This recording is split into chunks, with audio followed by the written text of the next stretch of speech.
This is a regular meeting of the City Council and the Needles Public Utility Authority for the City of Needles, Tuesday, May 11th, 2021. Council executive session will begin at 5:05 p.m. The mayor and council members and the public may be attending this meeting via the Microsoft Teams as described in the agenda. Roll call. Councilmember Terrell, Here. Merritt, Here. Pageant, Here. Belt, Here. Longacre. Here. Thank you. Here. Public comments pertaining to the executive session items, a 3-minute time limit per person has been established. Is there anyone like to speak on public appearance? Seeing none. Your Honor, do you want to present excused absences for the executive session? Okay. Yes, we have I'll make a motion to excuse Jeff. both Ellen Campbell and Jeff. Oh, and Ellen Campbell as well. I'll second it. Okay, call for the vote. Our lights are working. They're just not working up there? They will be. Four ayes, Councilmember Terrell, Yes. Merritt, Yes. Belt, Longacre. Yes, Yes, thank you. I was counting 5 lights. I know. Well, the mayor, Confused me for a the second. mayor, acting mayor doesn't vote. Oh, sorry about that. Okay. Recess the city council meeting and convene a joint council and PUA meeting. Call to order. Roll call has previously been taken. Recess to executive session. Dale? Conference with legal counsel regarding potential litigation pursuant to Government Code Section 54956.9 D2 and/or 3, one potential case. Thank you. Come on. Roll call. Councilmember Terrell, Here. Merritt, Here. Pageant, Here. Belt, Here. Longacre. Here. I'm expecting Councilmember Campbell to be calling in shortly. Okay. Please stand with me while we have our invocation and signing Councilmember Terrell leads us in the pledge of allegiance. Our Father in heaven, bless this town and its citizens. Guide our city staff and council in their judgments and deliberations. And bless those who travel the desert highways to come to our crown jewel of the desert. In God's name we pray. Ready? Begin. I pledge allegiance to the flag of the United States of America and to the republic for which it stands, one nation, under God, indivisible, with liberty and justice for all.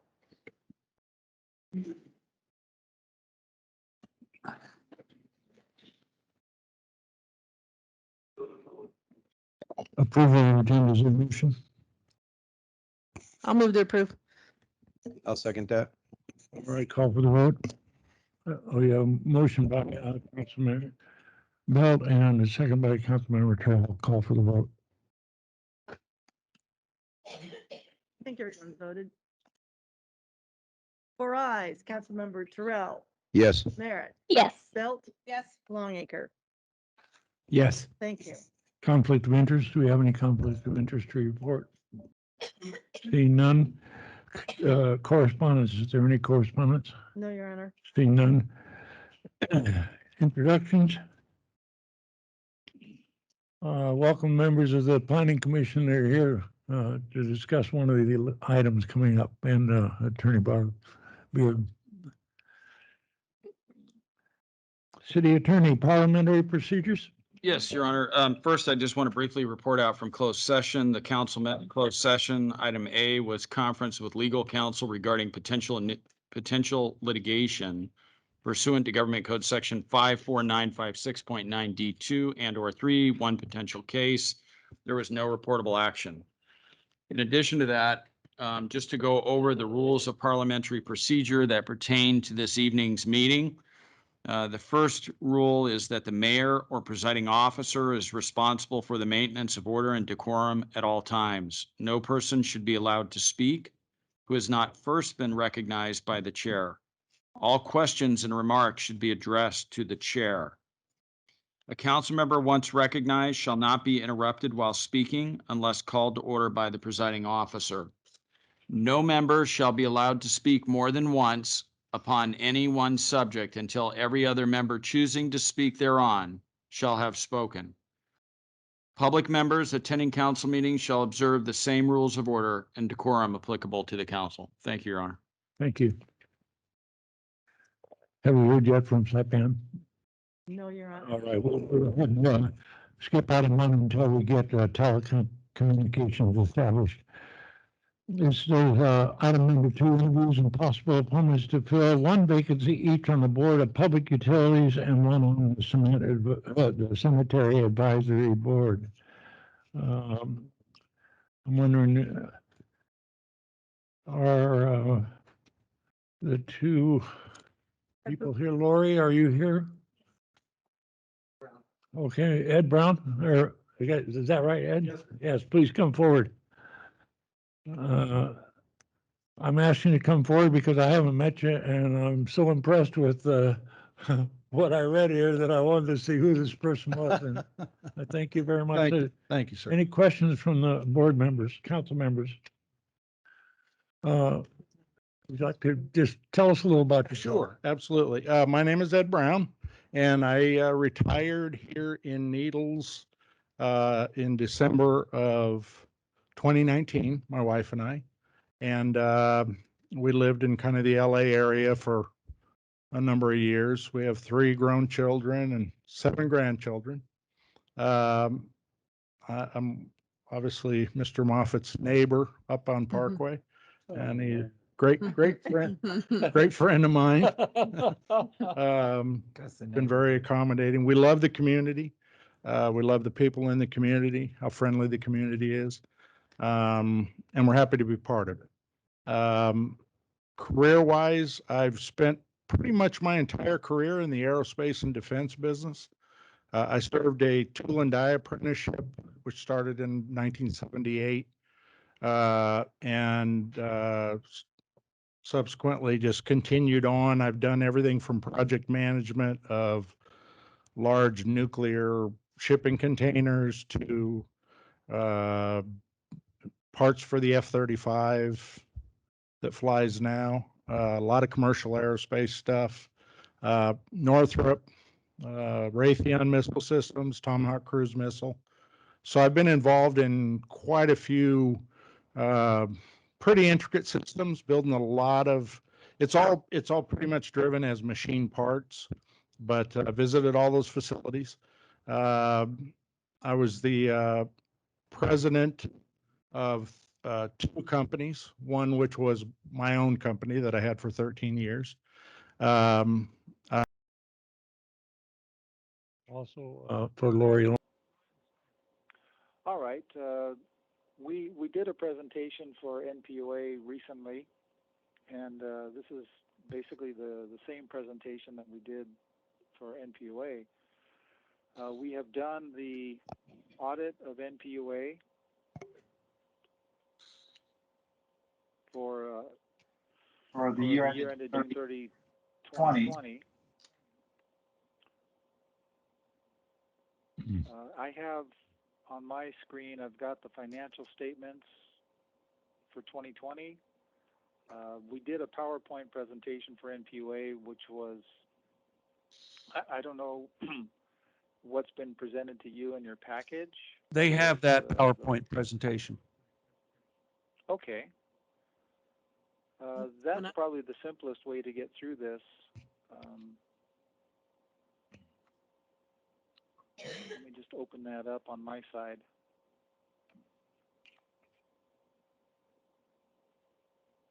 No.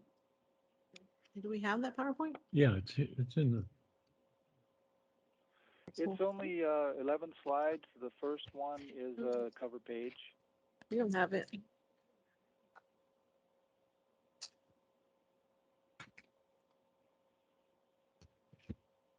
Or maybe this back page part of it.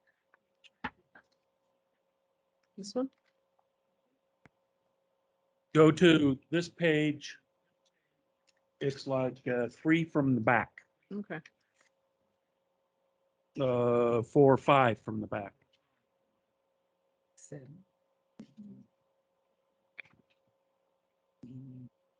Here's a copy of the logo, 2 members of the commission, Got it. and then, okay.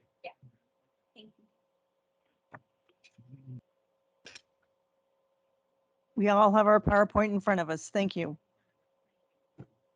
Okay, very good. So yes, the first page is just a cover page, and this presentation is just adapted from what was presented in the prior year by the other auditors, and I felt that it's something that everybody would have been familiar with, so just keep it in the same format.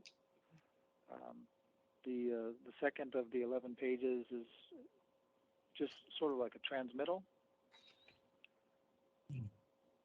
On the third of the slides is the scope of the engagement, the summary of audit results, and then our required communications to those who are charged with governance. So on the next slide, we're just pointing out that this is an audit, a financial statement audit in accordance with government auditing standards, which we refer to as the Yellow Book. And it's not a single audit or uniform guidance audit because there was not a significant amount of federal financial assistance that was expended. And the audit report itself,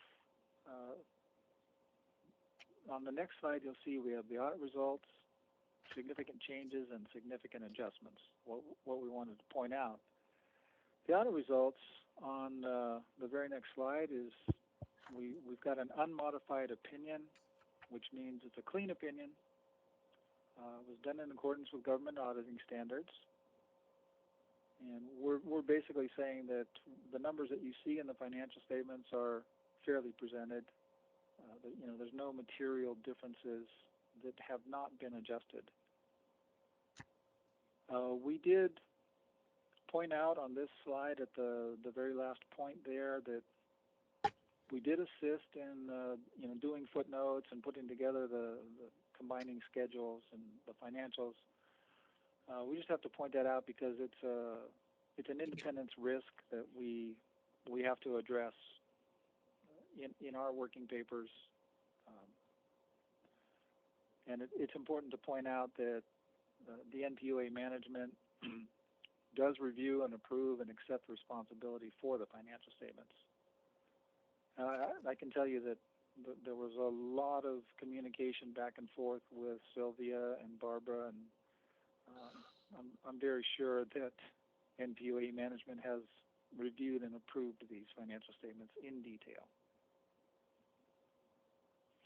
And on the next slide, when we do an audit, Yellow Book audit, government auditing standards, we do have another report that it's the report on internal controls and compliance, which is required when you do a Yellow Book audit. We're pointing out here that we did not find any material weaknesses or significant deficiencies, and we did not find any material non-compliance. The compliance requirements are laws, regulations, contracts, and grant agreements. It's part of our responsibility to check compliance with those things as part of the audit. On the next slide, we have presented the significant areas that we looked at, in detail during the audit. If you look at the statement of net position, what you'll see is that this entity has a lot invested in capital assets, has a fairly significant amount of cash, and receivables are maybe about 7% of the total assets, but significant to an entity like this that has a large volume of transactions going through there. We're pointing out on this slide we didn't have any significant adjustments in these areas, which is, it means that the people that are preparing the accounting records have done a very good job. In the liabilities section, accounts payable and accrued expenses are always something that we look at. We want to make sure that we're not understating any liabilities. For NPUA itself, we do have significant debt in the form of the notes, the bonds payable, and the purchase obligation. Small adjustment in this area, but we didn't think anything. It wasn't really that material, but just a little cleaning up. And as far as expenses, what I did there is I just we always go from the largest to the smallest when we're presenting an income statement. For NPUA, it's a statement of revenues, expenses, and changes in net position. And so what I did there is I just highlighted the most significant expenses.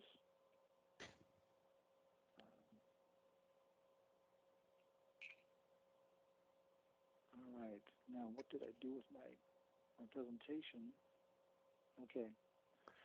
So the biggest expense, electric power purchased, and then personnel cost and interest expense, because we do have the bonds payable. And it's kind of typical that we go through every year and verify the depreciation that needs to be recorded on the capital assets. And we did have a little bit of an adjustment on construction in progress to sort of reconcile with what was there last year. And again, Sylvia is definitely well aware of that. We had a lot of communication on this one. Now, on the next slide, sort of just a high-level discussion of this significant adjustment. There were a lot of interfund receivables and payables that had been building up, and believe that the NPUA wants to issue some bonds for some water projects. So I was actually on the phone with legal counsel and with the bond underwriters, during this process, and everyone's trying to understand in the financial statements themselves. We have the overall entity of NPUA, and it's just one set of numbers, but we have combining financial statements for electric, water, All-American Canal, and wastewater. Those combining financial statements roll up into the totals that you see at the combined level. And over the years, there was a buildup of some due to other funds and due from other funds, and the numbers were getting pretty big. And bond underwriters and legal counsel provided some input into this, and what you would see only at the combining level on the schedule, there's a combining schedule of revenues, expenses, and changes in net position. And toward the bottom of that statement, we have something called a special item, disposition of accumulated interfund borrowings.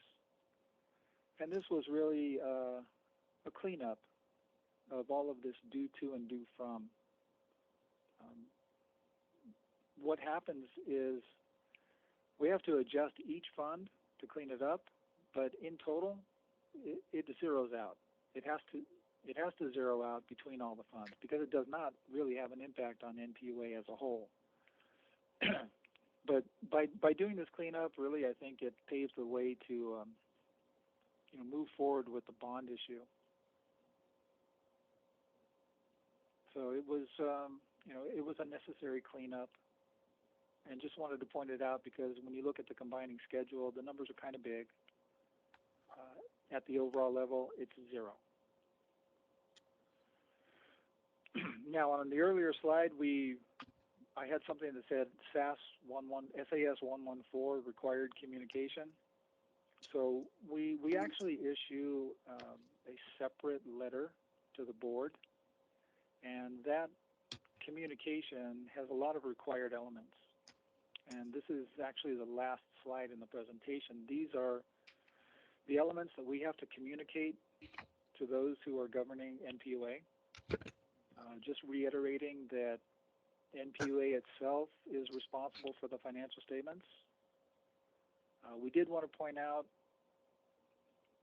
if you go into the footnotes for NPUA, every new accounting pronouncement that's issued by the Governmental Accounting Standards Board that either was implemented in 2020 or is going to be implemented in the future, we have a little synopsis of each one of those. And what we're saying here is that none of those were effective for the year ended June 30, 2020. But for the readers of the financial statements, you can look at the footnotes and you can see what's coming in the future and plan for the implementation, if it's applicable to the entity. We're not aware of any consultations with other accountants. We did have a lot of communications with the prior auditors just to clarify how the numbers were put together and what sort of adjustments were made and how they might affect 2020. We didn't have any difficulties with management. We didn't have any disagreements on financial accounting and reporting matters. We believe that the accounting policies are appropriate and they've been applied consistently. And then no significant or unusual transactions in controversial or emerging areas for which there's a lack of guidance. So we did have a big adjustment, but doesn't fit into this bullet point. Again, no significant deficiencies or material weaknesses, no irregularities, fraud, or illegal acts that would cause a material misstatement, and all of the adjustments that we proposed were in fact recorded. So these will all be in the separate communication, just a separate letter issued to the board. The significant differences for NPUA are included in the MD&A, which was actually prepared, by personnel at the city. That is, the MD&A will precede the financial statements and footnotes and schedules. I would say that, there really was a sort of a normal change, like in the capital assets. There was depreciation. There was a little bit of addition. In the debt, which is, the most significant item on the other side of the balance sheet, it's normal pay down, normal amortization. So we didn't really go through the financial statements in detail, but I presented this same PowerPoint to NPUA, and I imagine that all the people on the board and city council have a copy of the financial statements. And I'm happy to answer any questions you might have about numbers or changes.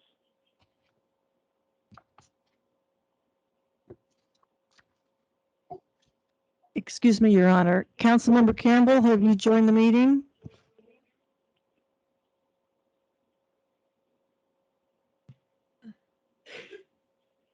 Councilmember Campbell, if you could unmute your phone and acknowledge that you've joined the meeting.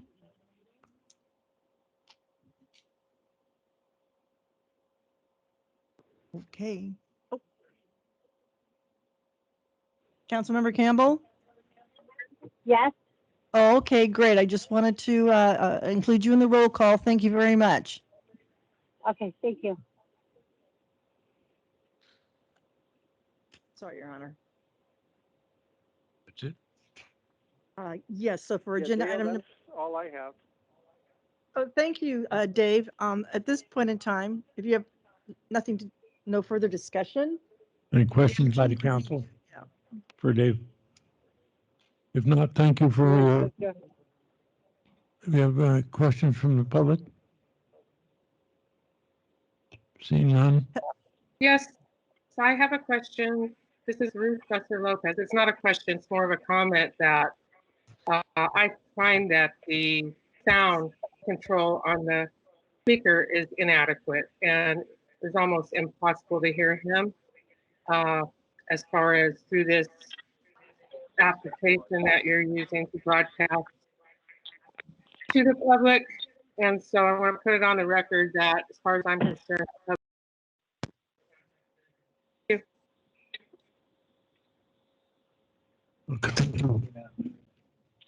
Your Honor, the meeting is open to the public. We have the public present today at the meeting. The agenda packet and the materials that were just discussed are available on the city website. So it's an accommodation also that we make the meeting available electronically for people to attend remotely. But the meetings are open to the public now.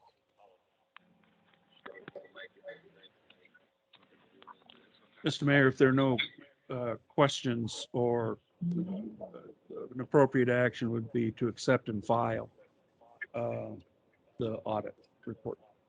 Okay, do we need I'll a move motion? to accept and file the audit for the NUPA. I'll second that. Okay, we have a motion by Councilmember Belt, a second by Councilmember Terrell. Call for the vote. Councilmember Campbell,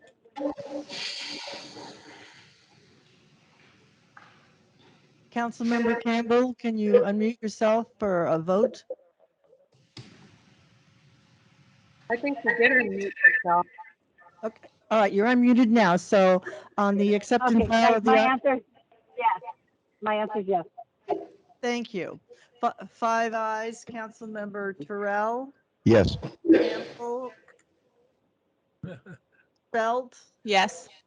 Baker, Yes. Merritt. Yes. Thank you. Not an MPUA vote. Oh, excuse me, you're right, Your Honor. It was an MPU. 6 ayes. Mayor Pageant? Yes. Thank you. Move on to public appearance. Excuse me, Your Honor. Pardon? To go back to agenda item number 2 for the interviews, point. We're going to do a public appearance first. Okay, well, I'm just going back through, public appearance comes before number 2, so we'll go first with public appearance and then we will go to the approval.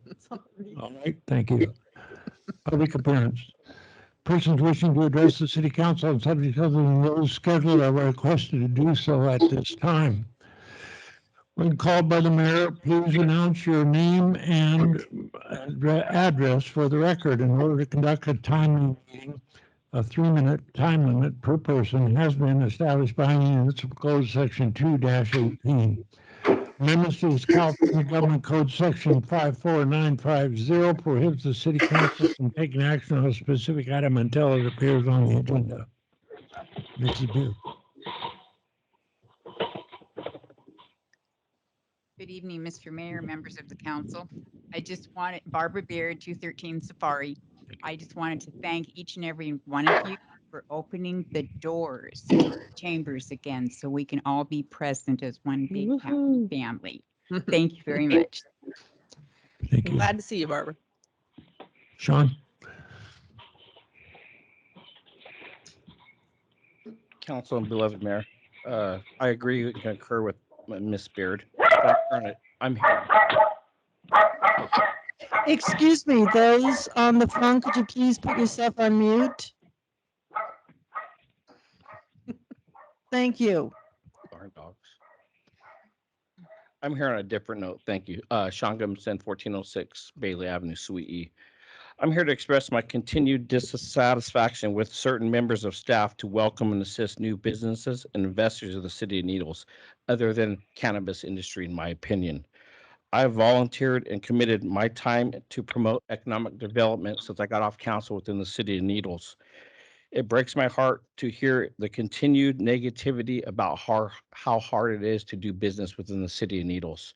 So I want to express this to the council and for you guys to take it up to staff. And when the simple gentleman wants to open a shop, we need to be there to assist, not to put up stone walls. It's disheartening after being on there for 10 years that I continue to see this. So I ask you to reach out to the proper members of staff and upper management to have this hurdle overcome and handled. Thank you. Thank you. Yeah, text me. Any other public appearances? Seeing none, We'll go on to the interviews on item number 2, in which it was the appointment of the 2 candidates to their respective commissions. Are we taking a vote on that? Yes, Your I Honor. thought I just had the power to appoint. No. Okay, I make a motion to approve Lori for the Cemetery Advisory Commission and Ed for the Board of Public Utilities. I'll second that. okay. We have a motion by Kirsten, a second by Belt. Your Honor, Yes. both applicants should at least be able to come up and say their name. Is Lori here? Yeah. She, Lori, come on up. Called for you before. I didn't know if you were here or not then. We thank you for your previous service with the cemetery board. Hi, my name is Lori Long. I live at 1970 Clary Drive, Angels. And I'm a alternate on the board right now, but I understand you've been attending the meetings and are up to snuff with stepping right into that position. Do you have any other questions by the board? By the council? Oh, Seeing glad to have none, you. I will entertain a motion. Thank you for coming. Thank you. Volunteering. We already, We already have a motion. We have a First second. and Let's call for the vote. Councilmember Campbell.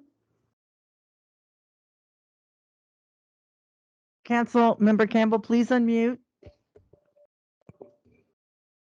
I'm unsure if she's still there. Councilmember Campbell, can you hear me? Please unmute your phone.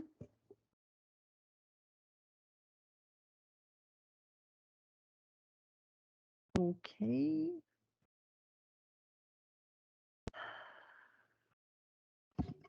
Councilmember Campbell?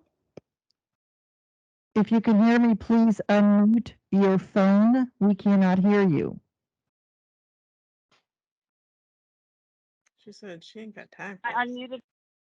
Perfect. So please keep your phone unmuted. Thank you. Unmuted. Unmuted? Yeah. Okay. Yeah, keep yours unmuted unless you have the barking dog. No, the barking dog is in the house. Okay. Sorry. Did you hear the motion? No. The motion was to appoint Lori Long to the Cemetery Advisory Commission and Yes. and Mr. Brown. Ed Brown to the Utility Board. To the board. Yes. Thank you. 5 ayes. Councilmember Campbell? Yes. Fine. Terrell? I know I hit the button. Merritt? Yes. Yes. Belt? Yes. Longacre? Yes. Thank you.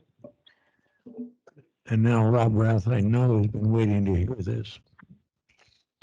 Public hearing notice to consider all evidence and testimony for or against the appeal of the Planning Commission's added conditions of approval for the 30-foot by 30-foot metal storage building located at 1409 Easy Street. That's a parcel number 0650318160000. Applicant Clayton Hazelwood. Staff report. Mayor and city council members, how are we doing today? Give me 1 second. All right, here we go. So in front of you, we have resolution number 2021-25 regarding 1409 Easy Street for an appeal of the Planning Commission's decision. It is May 11, 2021. So the location is in southern part of Needles off of Broadway, off of Easy Street. As you can see, the vicinity map, you've got residential housing surrounded the area. And here's the house in question, 1409 Easy Street. And here's an aerial of it, a close-up of the existing house.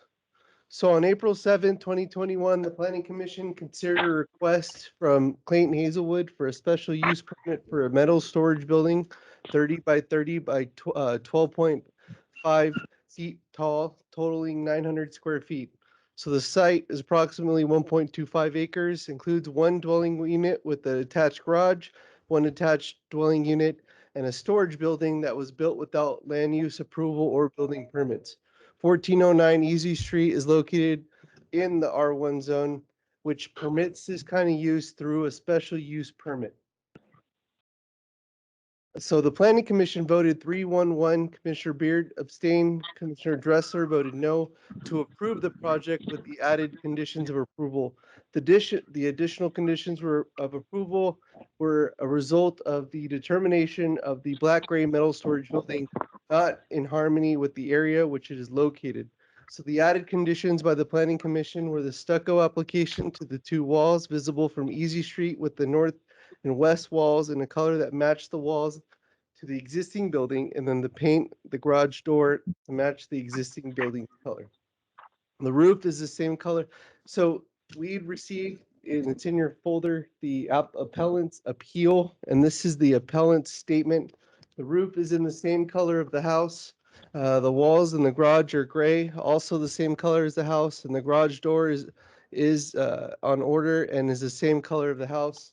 Basically, the metal building and the surrounding area of the house already exist, and the applicant stated he believes that they do not match the current housing in the neighborhood. So the building may not withstand the weight of the stucco. The applicant maintains safety of the structure. The condition of approval, the stucco two walls exceeds the city's policy for cannabis buildings for 25% architectural enhancement to the walls that are visible to the public. So basically, this is what was provided to the city, the appellant's appeal. So talking about the surrounding neighborhood, talking about not being able to withstand the stucco, talking about the 25 architectural enhancement. So here's the site itself facing east. You can see that the building is in the back corner of the house. It has got the gray trim, the dark trim with the gray sides. And so here it is facing east. You can see that it's back here in the left-hand corner with the house. And then again, here's the picture of the house facing straight on. You can see the structure in the back part of the house. And then facing northeast, you can't see it because it's blocked by the casita. So just to kind of briefly go over what a special use permit requires, it's similar to a conditional use permit. So the conditional use permit comes to the city council, the special use permit goes to the planning commission, and it's much of the same. You know, is it a complete application? Is it in, does it meet with the general plan requirements? Is it in harmony with the surrounding area? Does it materially endanger the public well-being of the community? And so we went through the findings. So there were no issue with the findings with the planning commission, but with the development in harmony with the area in which is located. Statement of net position.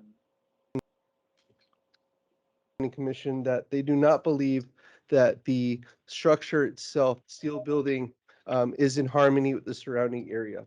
So I want to make sure that that's articulated to you. That was their position. So, but the rest of the findings, there were no problems.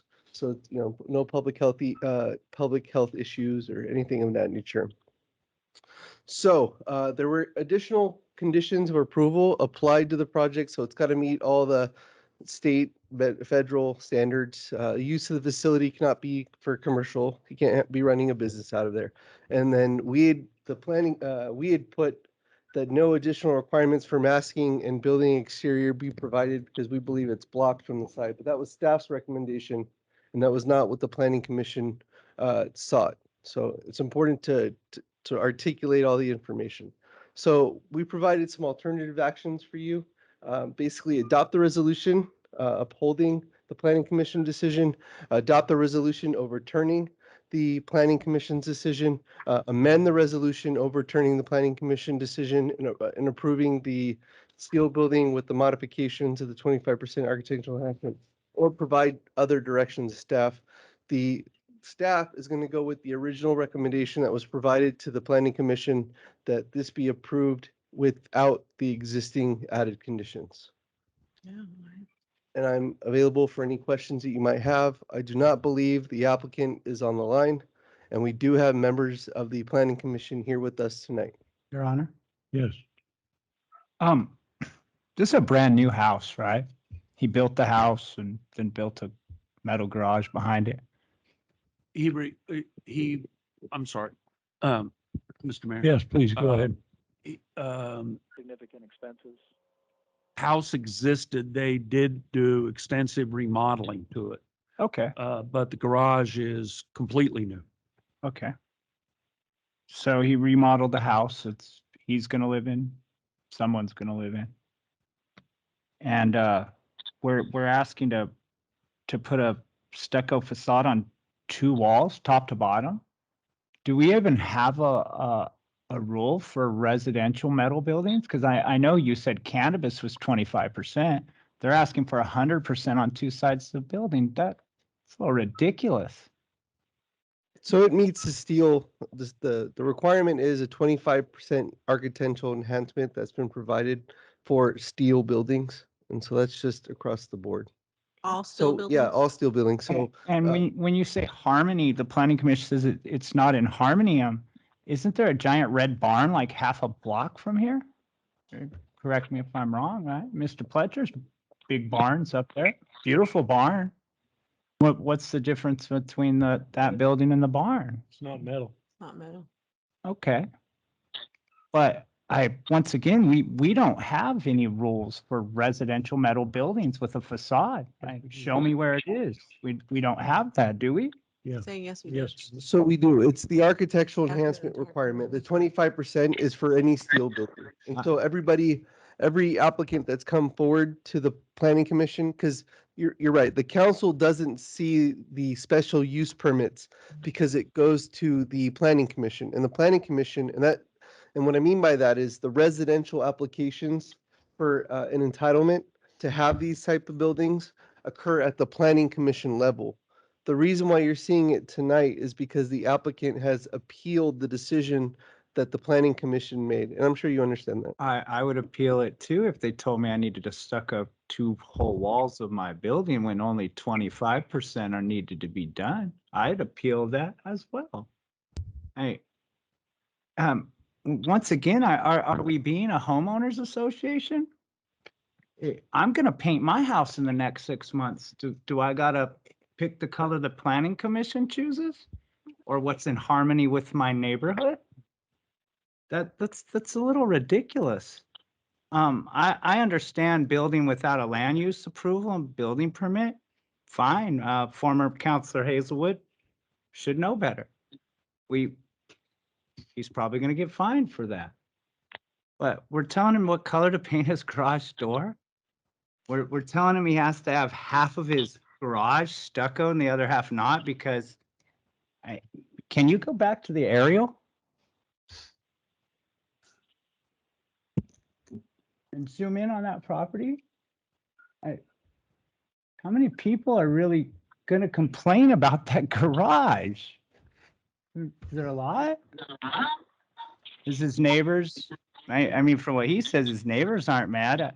I actually know there's neighbors in this room, but I mean, the planning commission kind of stepping a little harder than they should, in my opinion. I don't have the problem with the city stepping up because he built without a permit, but you know, what happens to the next garage? Are we going to tell the cannabis companies that are facing the street that we need you to 100% stucco the side of the wall? It seems like he's being picked on, in my opinion. I have a question. Yeah.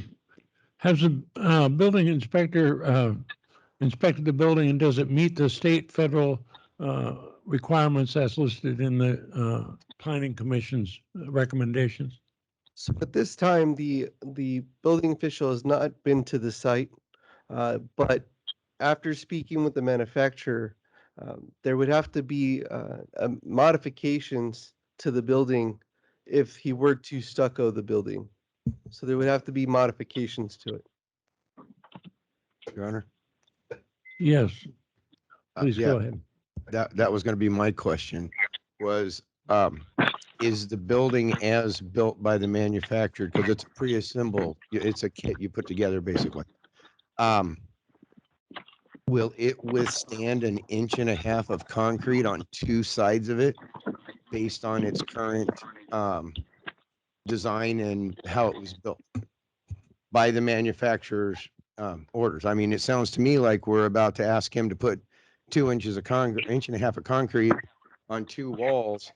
That's going to become a safety hazard because the steel building wasn't designed to carry that much weight on 2 walls without significant upgrades. So are we telling him he has to create a hazard?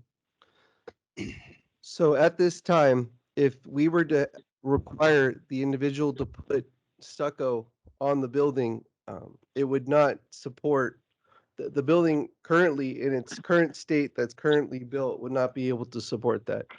Per the information I've received from the building official, the structure would need to be modified in order to support the stucco. I have another question. Aren't we getting a little ahead of the things? If the building inspector hasn't yet inspected it, and are we going to approve this now without him having had the inspection to see if it meets the state and federal requirements? Your Honor, what's in front of you today is so the Planning Commission has approved this project. So it's been approved. The entitlement for this project has been approved, but it has been approved with these 2 additional conditions. So it's not that the project hasn't been approved. It's just it's been approved with these 2 additional conditions that the applicant is appealing. Well, I think a third condition would be that it meets the requirements of our building inspector. And it does, and it does. There are conditions. So the next step, sorry. No, I was agreeing with Doc that should be the first. Yes. Yeah.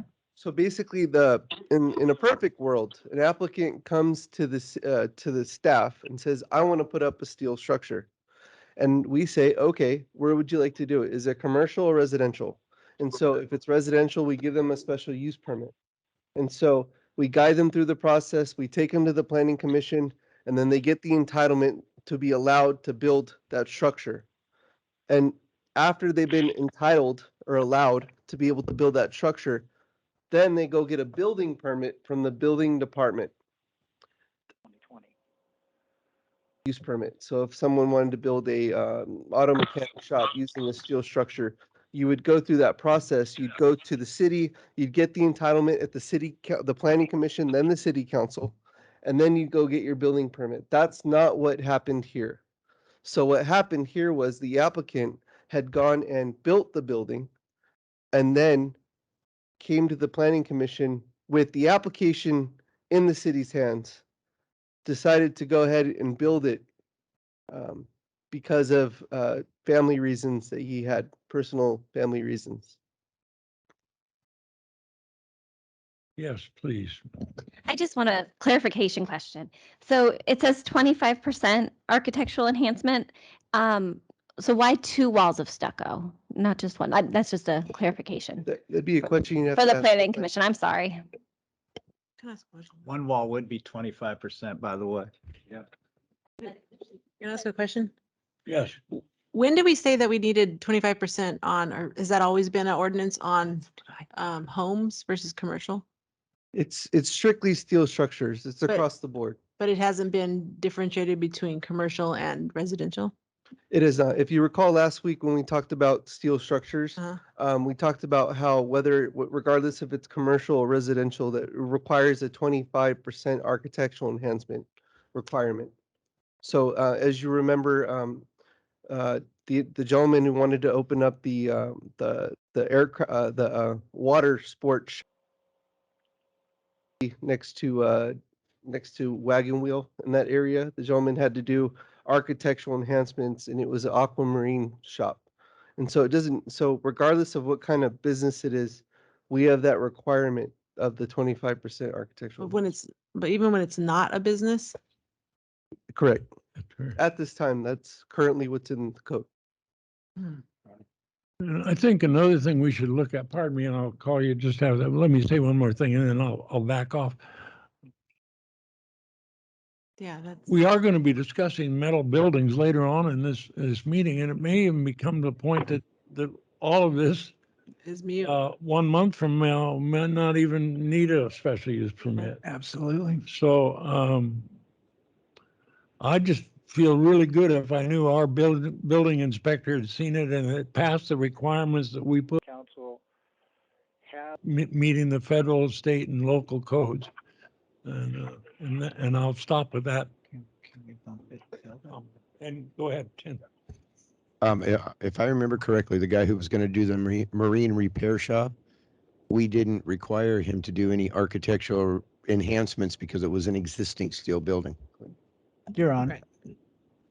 So if I build a metal shed on the side of my house, I have a cement pad there, and I build a metal shed to hold all my tools.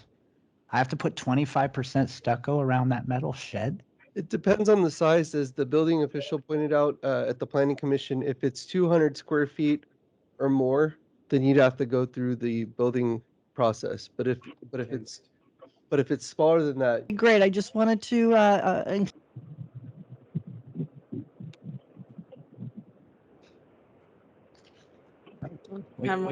We could bump it along. I think we need to relook at commercial versus private. I mean, that's my thoughts, because this isn't a building, this is a home. And I can't make him cover half his Yeah. garage in stucco. I can't do that. Well, I'd like to make a motion. Yes. I'd like to make a motion that we approve it without the additional. You need public testimony.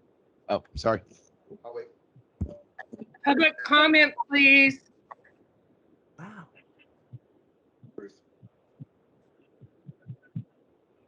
Well, we were waiting. My hand is raised, please. Public comment. Oh, Ruth, go ahead. Yes, Ruth Mester Lopez. I have a question. Maybe I misunderstood. I want a clarification for the question. I believe that you said that this metal shed exists in that location now, and there was no permit for it. And if that is the case, I'm wondering if Mr. Hazelwood was penalized for building without a permit this large metal structure in the middle of the rich people's neighborhood. I would love it if somebody built a metal building around what I have to look at every day down here in the poor people's neighborhood. But especially the new utility poles that you put up right in front of my house. But no, okay, I just want to know if he was ever penalized, fined for doing this without a permit.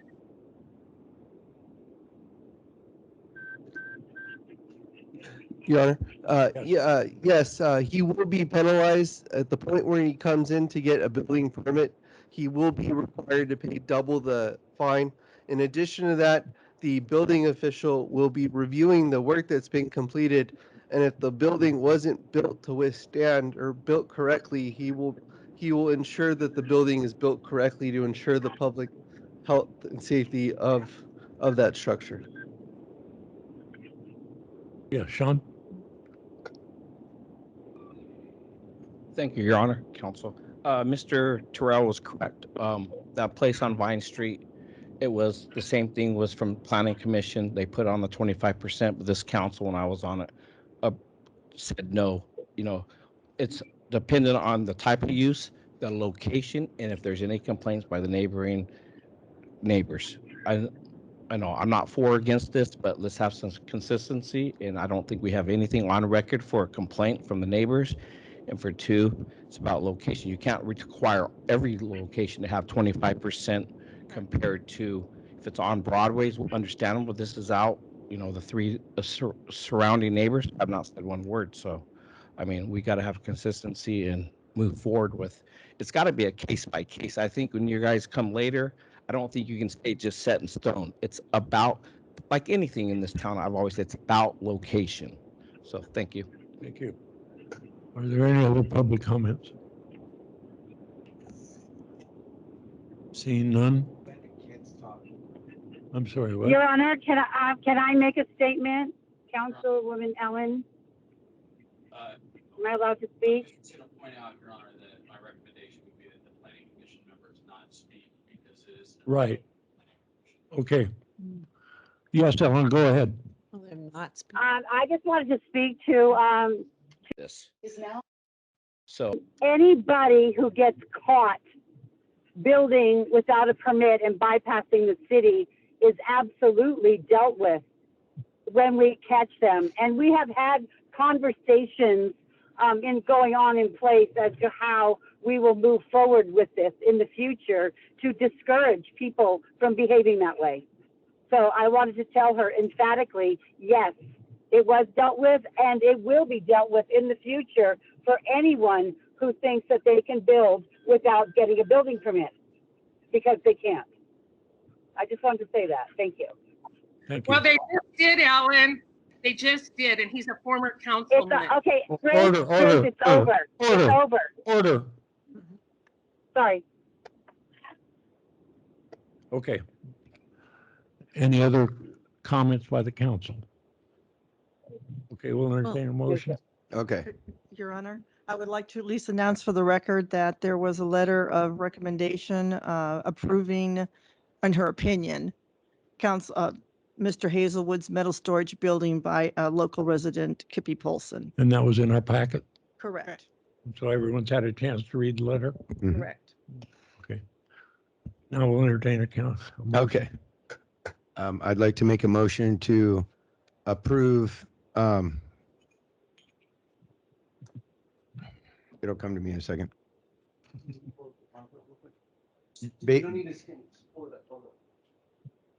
Okay, yeah, to approve his appeal and basically side in favor of Hazelwood not to do the architectural improvements, but he still does need to get his permits and everything and his inspections. So the paint, the stucco, not doing the stucco and the painting that the planning commission is requested. Is there a second? Yeah, I'm going to second that as long as it is approved by the building permits and then by the building inspector. You got that?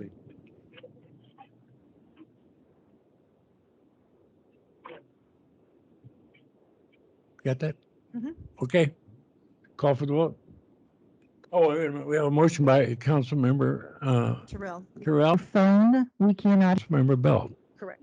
Call for the vote. Councilmember Campbell, Yes.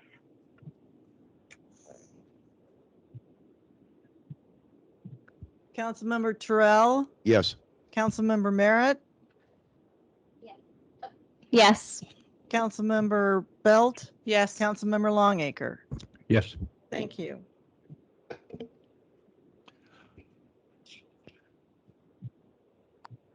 Consent calendar. All matters listed on the consent calendar are considered to be routine and will be enacted by one motion in the form listed. The mayor or any member of the city council may pull an item from the consent calendar for discussion. Prior to council action, a member of the public may address the city council on matters scheduled on the consent calendar. A 3-minute time limit per person applies.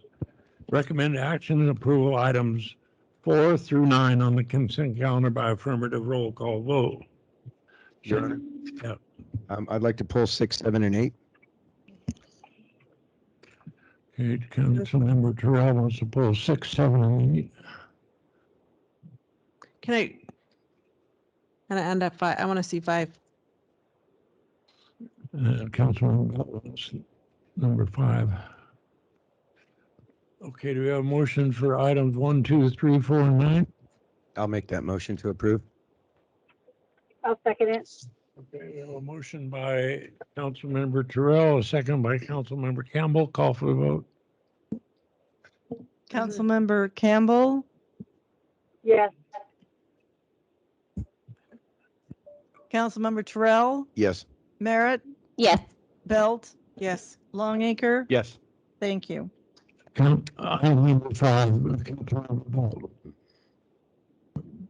This is approved change order agreement for the Christian Village General Engineering Incorporated, $7,057 to replace a residential driveway on Boone Avenue using contingency funds as part of the first year building project phase 2.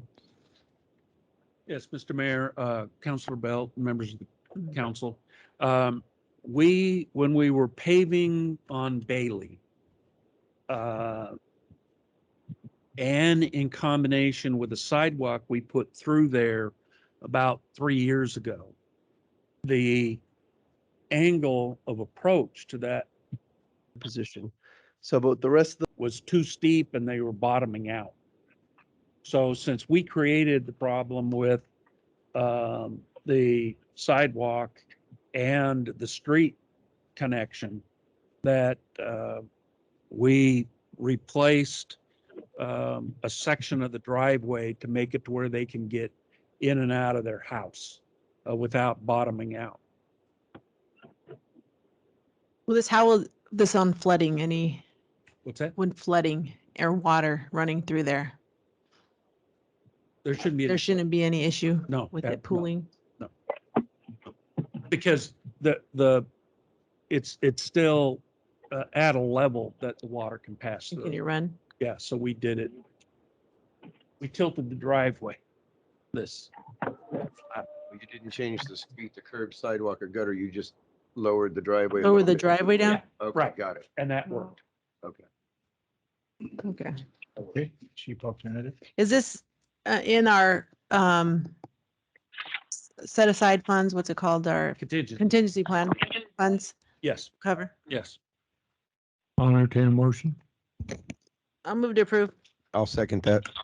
Okay, we have a motion by Councilmember Belt, a second by Councilmember Terrell. Call for the vote. Councilmember Campbell, Yes. thank you. Okay, we'll Aye. take the, 5 ayes. Councilmember Terrell, Yes. Merritt, Yes. Belt, Yes. Longacre. Yes. Thank you. pardon me, we'll hear all three on the next 3 items that you brought up and then take a vote. Item number 6 was approved change order number 5 to Christensen Beverage Incorporated in the amount of $20,060 to even place the full 4-inch asphalt pavement on Aaron Drive using reserve funds as part of the first year paving project phase 2. Staff report. Yes, Mr. Chairperson and members of the council. The specifications for this street repair was to replace the water lines, which we did. And then we went out and were going to grind down 2 inches of the asphalt. And when we ground down 2 inches, it is believed that the lower inch of remaining asphalt was built of such material that it didn't allow it, and we ended up tearing up, and there was only dirt in many cases that were left. So we looked at the options. The options were to remove all of the asphalt that's on Aaron right now and put down a 2-inch layer of asphalt and then put down a second 2-inch layer of asphalt. So a 4 on top of native soil, compacted native soil. The second option was to pulverize or grind in place the existing asphalt, then use that as a road base and put 3 inches over the top of that rock, or So it says 25%. 3 inches or 4 inches. The $120,000 solution of removing the asphalt, putting down 2-inch layers of asphalt was the cheapest at 120. Pulverizing the pavement and laying down 3 inches was 129,000, and pulverizing and laying down 4 inches was 164,000. the architectural. But when it's, but even The first alternative that's presented here, and this will be covered by the reserves in the project, the contingency, excuse me. We'll end up with a good street. We will also, this street will be noted in our historic records that 20 years from now, when they do it again, only grind 2 inches and leave that other 2 inches down below. And this is a higher quality pavement than was placed. Excuse me, hello, please put yourself on mute. There you go. Thank you. Okay, I'd be glad to answer any more questions. He answered the question I had Okay. about. Now let us move on then to number 7. Waive the reading and adopt resolution number 2021-19 donating a 2021 ATS/ATS-5 trailer to the San Bernardino County Sheriff's Department, Colorado River Basin. Wait a minute. Mr. Mayor, members of the council, in December, Metal structure in the middle of a, received your authorization by a police trailer. Musser. Police trailer.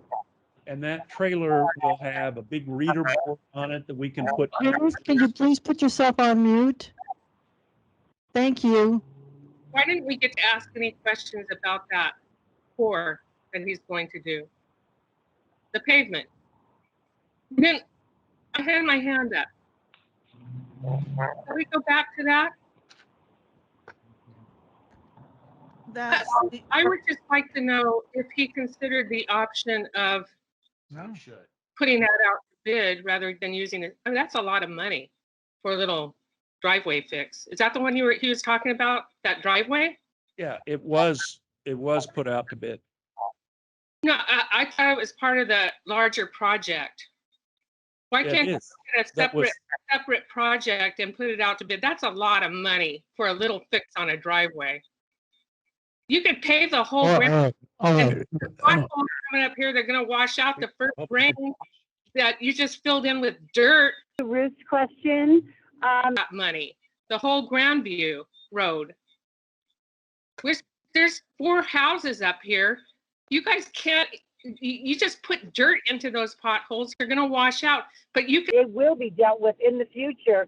have a little driveway fix. Come on, you could put that out to bid and get a much cheaper price on that. You're just using the same contractor that's doing the other work. That's wrong.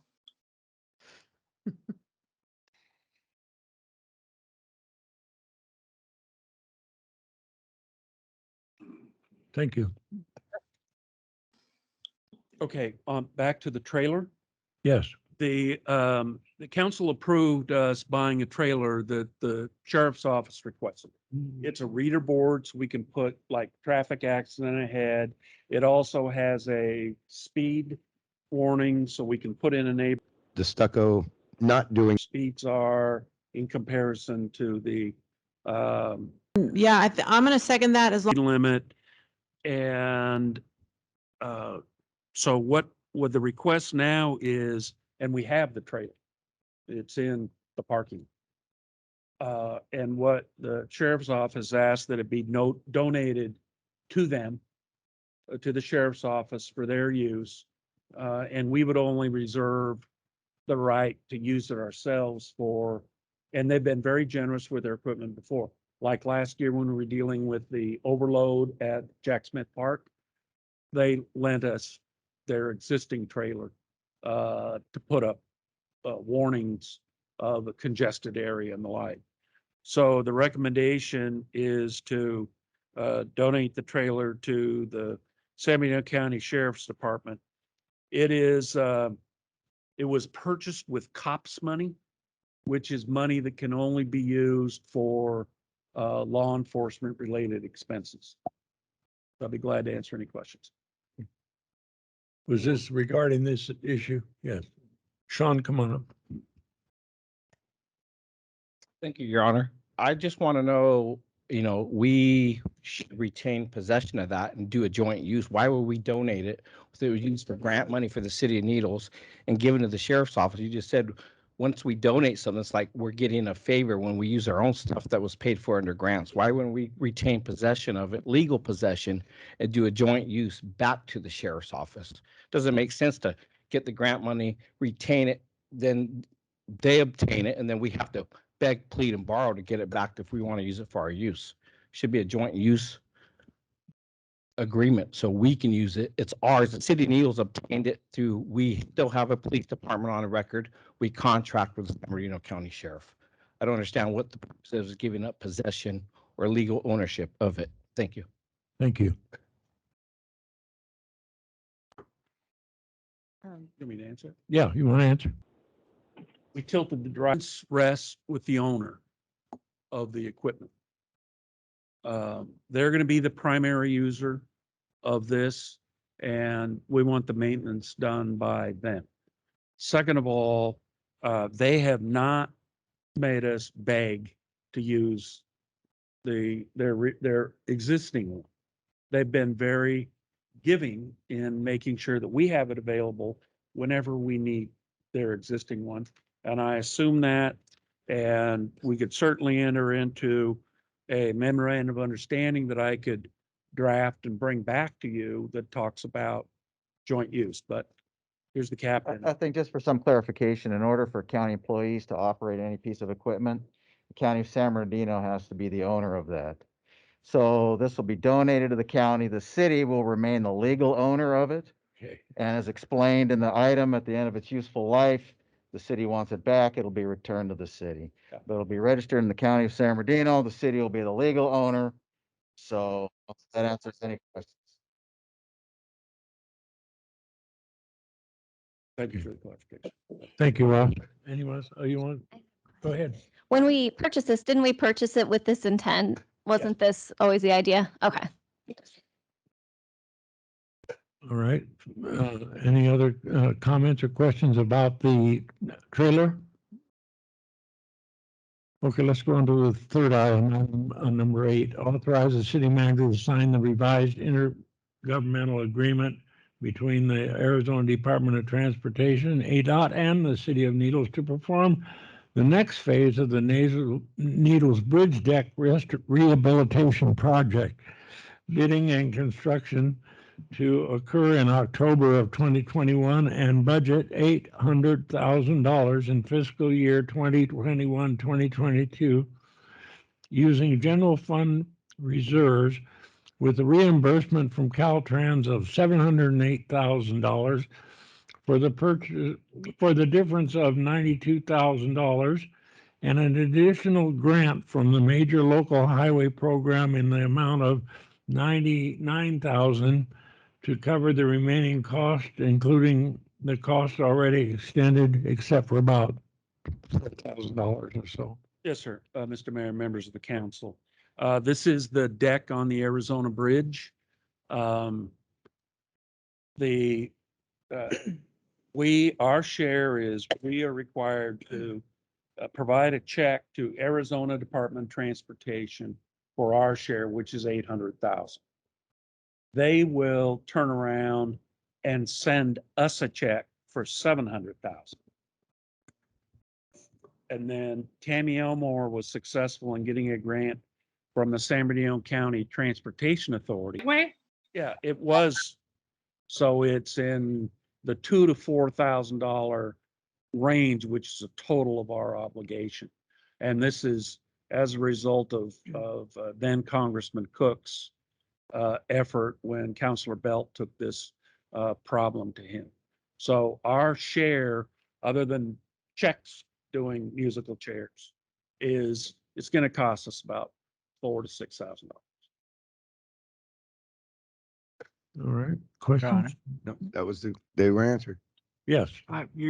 We're gonna start construction in October, Yes, we're past all the design and all the, and that's ADOT, right? yes, Arizona Department of Transportation is the lead agency. When is Caltrans doing the freeway bridge on I-4? Traffic accident ahead, it all, We're not gonna have two bridges under construction at the same time, correct? no, Because that would be you're talking about down over the Colorado, down. I by am. Topeka.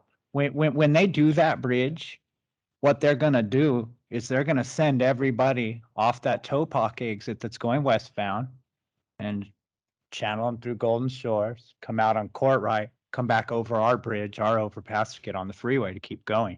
My question is, we'll have our bridge done way before they're even gonna be thinking about doing theirs? I believe so. I would Mr. hope- I would Mayor, hope. Counselor I Longacre. was told. The bridge over the Colorado down by Topak, the design's not complete yet. That's all I So wanted to know. They're probably Year a out. year or two behind this project. Cool. Thank you. Okay. Other questions about the council? All right, Mrs. Beard? Public comment, Yeah, Public Ellen, please. Ellen Campbell? Yes, Ellen, did you have a comment? no, I do not have a comment. Okay, I believe it's Ruth Mr. Lopez who would like to That was speak. that's Miss Lopez. okay, Ruth, you hold on a minute, just a minute, Mrs. Beard's in front of you. Very quick question. Barbara Beard, 213 Safari. I think Rick answered, the city manager answered the question. I was interested in all these numbers, how much we're paying and how much Arizona's paying. So I think it's clear based on what you said, where these numbers come out. So thank you very much. Thank you. All right, now, Mrs. Lopez, go ahead. Yes, Ruth Lopez, E Street. I just want a clarification. The figure that I heard that was going to be charged, the Needles account was less than 7,000. Is that correct? I think that's less than the little driveway patch that Mr. Daniels is preparing to do up on Bailey. Is that correct? Mr. Mayor, Yes. let me answer. Oh, no. I want you to mute her. We take all. You know, I think the figure you heard was less than $7,000. That's correct. Thank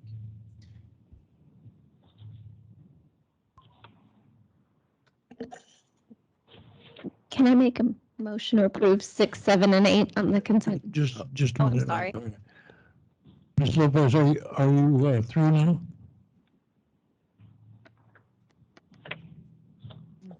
So are you talking to me? Yes. I didn't hear your question. What- I asked if you had finished what your question or your comment was. The, No, I just want a clarification to make sure I heard this right. for 700,000. Falling over speechless. That's all. Okay, I thank you. Thank you. believe a driveway patch is going to cost $7,000. Thank you. All right, go ahead. I make a motion to approve consent agenda items 6, 7, and 8. I'll second that. Okay. All right, we have a motion by Councilor Kirsten and second by Councilor Terrell. Go call for the vote. Councilmember Campbell? Please unmute yourself. And the vote is for items 6, 7, and Yes. 8? Thank you.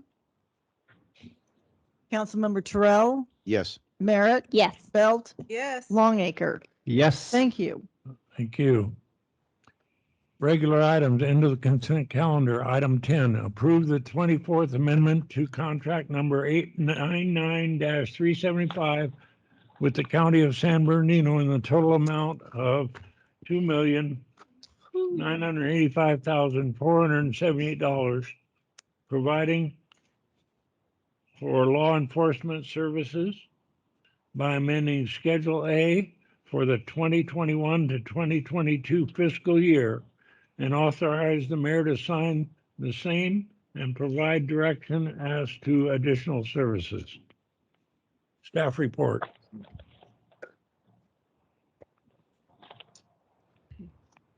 Excuse me. I want to get more comfortable. Mr. Mayor, members of the council, this is the annual approval of the contract for law enforcement services.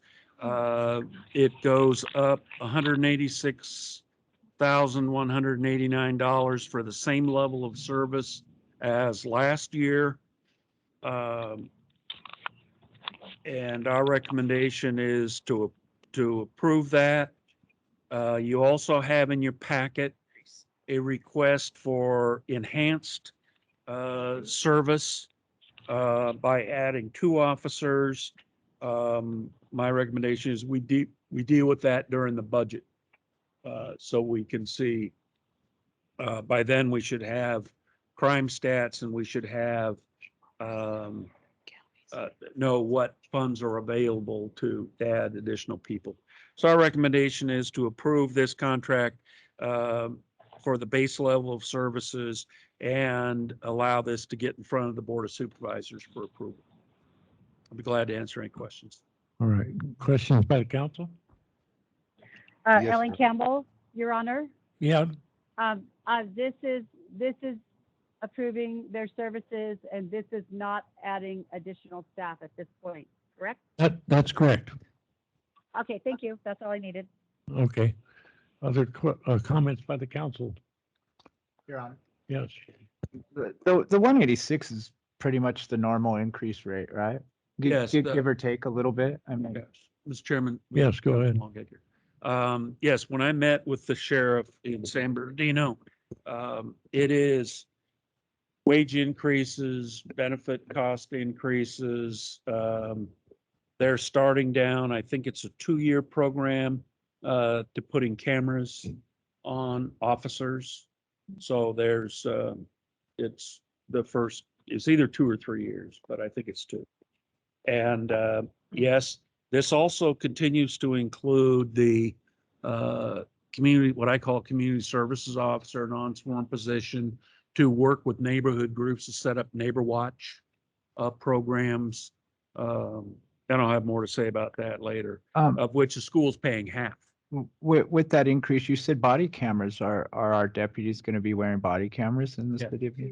In The 2 sheriff years? said within the next 2 years, it might have been 3. Okay, that's all. Can I ask a question? Okay, yes. Do we have that employee, that new one that's supposed to be half and half for the school and us? Has that, I forgot about that. No, Has that actually started? Yeah, you're stealing thunder of my report, but yes, they have been recruiting for quite some time. And I think since about January, and have not had a qualified person apply. And I'll do it. We're not paying for it. We're not paying for it until the position's there, nor is the school. But I received the new job description and I'll distribute that to you all, because if we know of some, This is approving their. then we ought to be encouraging them to apply, because we want to get this Neighbor Watch program underway. And the sheriff's been very cooperative in trying to get that underway. Okay. Your Honor. Yes. Okay.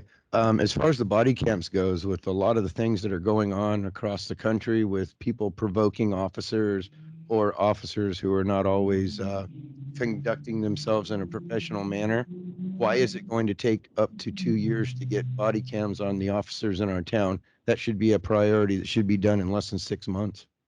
Well, all I'm doing is reporting what the sheriff said, what he reported to us. But I do know that one of the problems in going to body cams is you need to establish data storage, because think of 800 officers with video cameras going 24 hours a day. It's a huge storage nightmare. Ross, you'd like to address that?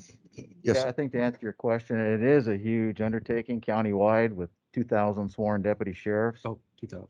The initial purchase of the cameras isn't really the issue, but the ongoing maintenance and storage, the anticipation of public records requests, staff that'll have to be hired, that go through the videos, edit them, is enormous. And we're not even sure if the county's internet infrastructure would be able to handle all this data, because you can imagine how many hours of video need to be retained. So we're not talking. Is it going to take up to 2 years? Thousands of dollars. We're talking tens of millions of dollars to maintain this over years. It's huge. Those costs will be passed on to the city. But in a nutshell why it takes so long and what all is involved in that process. We've been looking at it for a while. Our deputies do carry tape recorders and they record every incident. So we do have that. Again, you know, camera's a two-dimensional view. Tape recorder, I guess you could say, is a one-dimensional view. Right. But that's what we're looking at as far as cameras. Okay, yeah, that was my question on what was basically the logistics that holds it up, but that gives a much, or I didn't consider the amount of data that it would be needed to store this plus information requests and everything else. But on the other hand, in our deputies, they record every incident. So that storage should be available somewhere a lot quicker and cheaper than tens of millions of dollars. Well, there are security aspects, there are privacy aspects, there are retention aspects. Companies that provide these cameras do provide the storage. We can't just store it on Facebook or Google obviously. somewhere. It has to be at a secure location so people can't tamper with it, access it. We have to be able to access it, vet it, and we're anticipating the requests from attorneys and whoever else is going to be enormous. So I can't imagine how many staff we're going to have to hire just to deal with that. Thank you. Okay, yep, thank you. Other questions or comments by the council? If not, I'll entertain a motion. Public comment. Public comment? Public Sorry, comment? I was muted. Is there any public comment? Can you hear me now, Your Honor? We have Miss Ruth, Mr. Lopez, who rose her hand. Oh, okay. I'll make a public comment. It sounds like Big Brother, number one, and very expensive. I agree with the gentleman. You're going to get FOIA requests. It sounds like a very expensive endeavor, and it's more or less like to start on the Big Brother side. Sounds like, number one, I didn't even realize that they were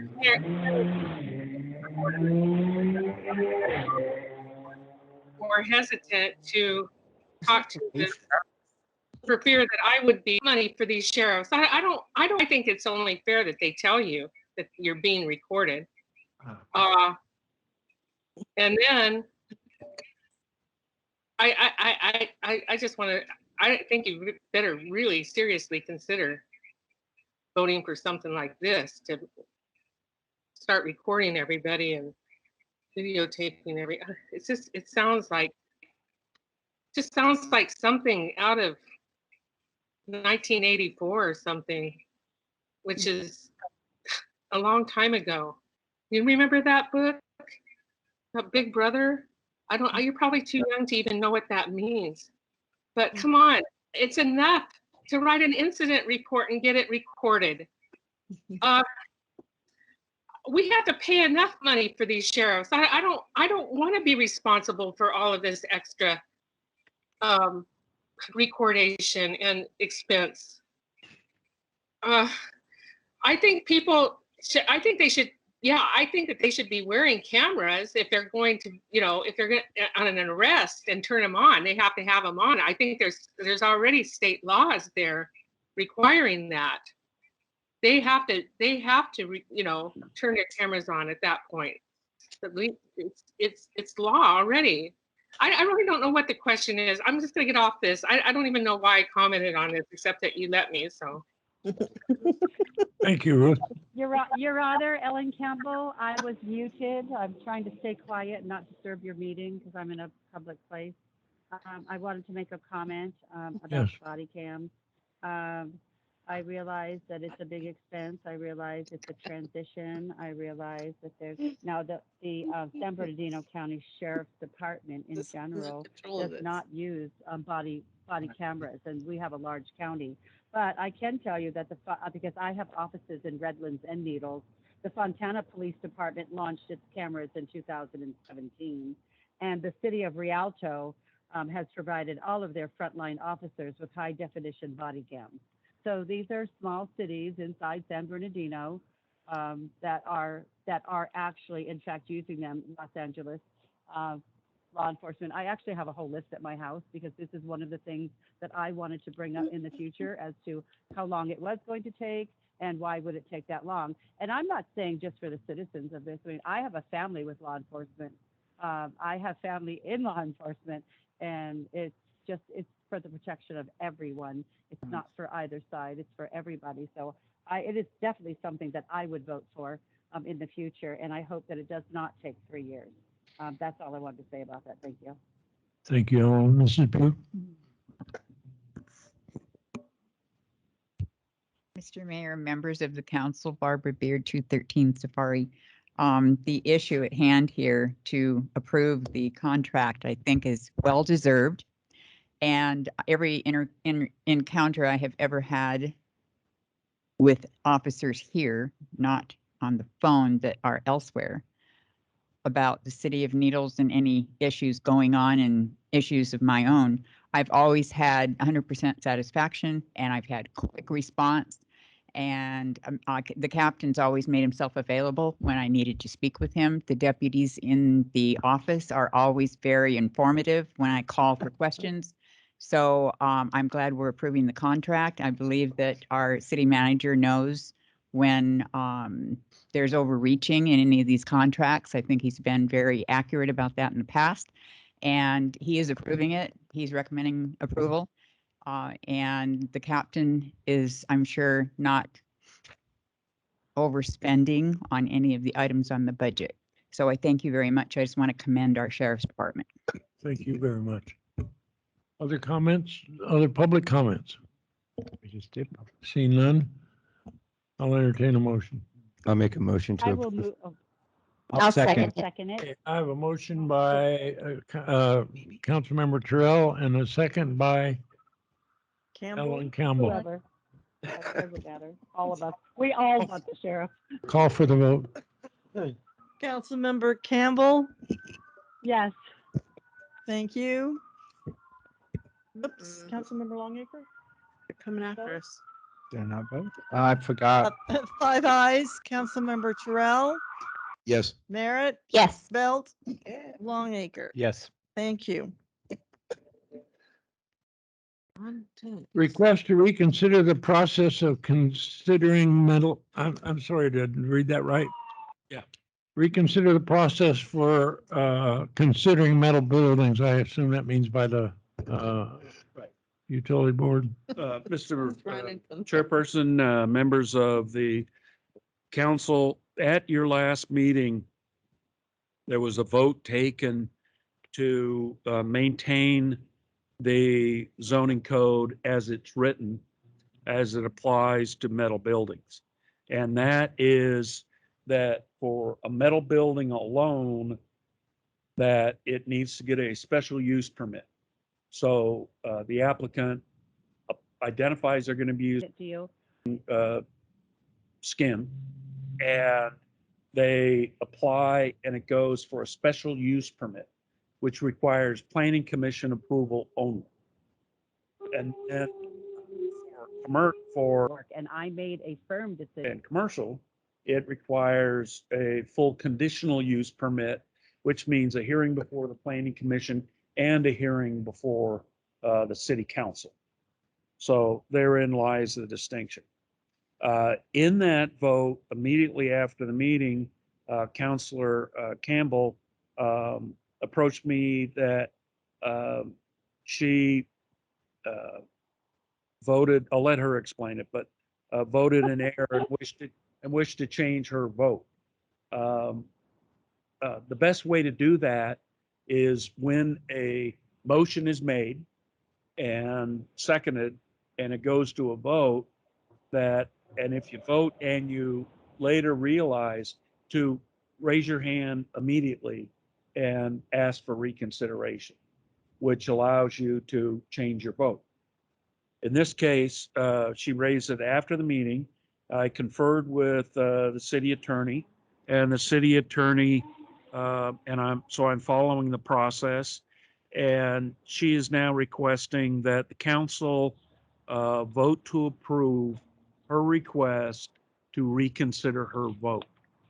Now, that doesn't mean a whole new public hearing. That means if you approve her request, then at your next meeting, it will just be revote. It won't be a whole new public hearing, or you won't get into the substance of it, but you will allow her the opportunity to cast her vote properly. So, Your Honor. To what? John, I'd ask you to address the matter of the planning Maintain it, is that correct? this item because it's really not what we're considering right now, in my opinion. They can certainly provide public comment. You know, when we were dealing with the appeal earlier, that was an appeal from sort of a lower court to an upper court, and you don't usually have the trial judge Okay. go up at the appellate court hearing, and that's why I No offered that problem here. advice. But here, this is just a motion for reconsideration of the item. So if you vote to reconsider it, then it'll go on a future agenda, as the city manager indicated. You're not voting on the underlying ordinance tonight, but you can certainly take public comment, including from the planning commission All right. members. Okay. All right. Do I need to Council- speak to this? Councilor Longacre, I think you had, did you want some? I was moving to make a motion, but if we got public comment. Yeah, let's, any other Councilor comments Campbell by the, had, who? Councilor Campbell. Campbell? Councilmember Campbell? Yes, sir. Did you have, Yes. did you want to say something? Oh, do I have a comment? Oh, I wanted to, I wasn't asked to explain it, but I will explain it to you. I am a new council member, and I did not know that if I made a mistake, that I could raise my hand right there and say I made a mistake. I actually didn't know what to do. I was like paralyzed when I realized that I made a decision on how to vote. I studied all my paperwork and I made a firm decision on how I was going to vote. We had a lot of conversation, we had public input, and then something, then there was just kind of like a lot of chatter. And I actually looked over at another city council member and I said, what did they just say? And she answered the question. I did not realize that I'm just going to tell you the truth. I did not realize that I was voting on a motion Requirement could allow all. agenda, and I voted yes to what was on the agenda, but I in fact voted yes to a different motion, and I realized I did that, and I was horrified. And so I went to Rick after the meeting, and I said, I made a horrible mistake. It's just really horrible. To me, it's horrible. My name is Kevin. Correct it if it mattered, but it mattered to my conscience.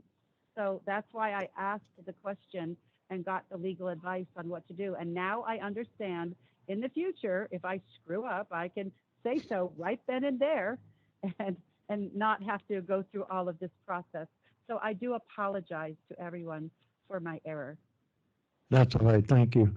All right, any other Buildings. counselors? If not, I'll open this oh, I'm sorry.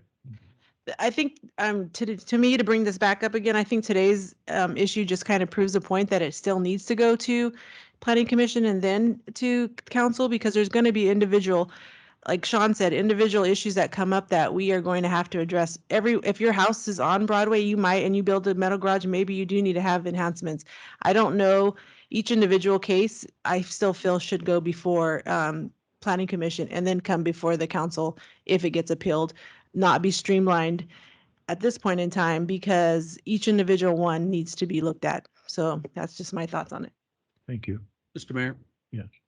The question in front of the council is, should you allow Councilor Campbell an opportunity to change her vote? Right. Yeah.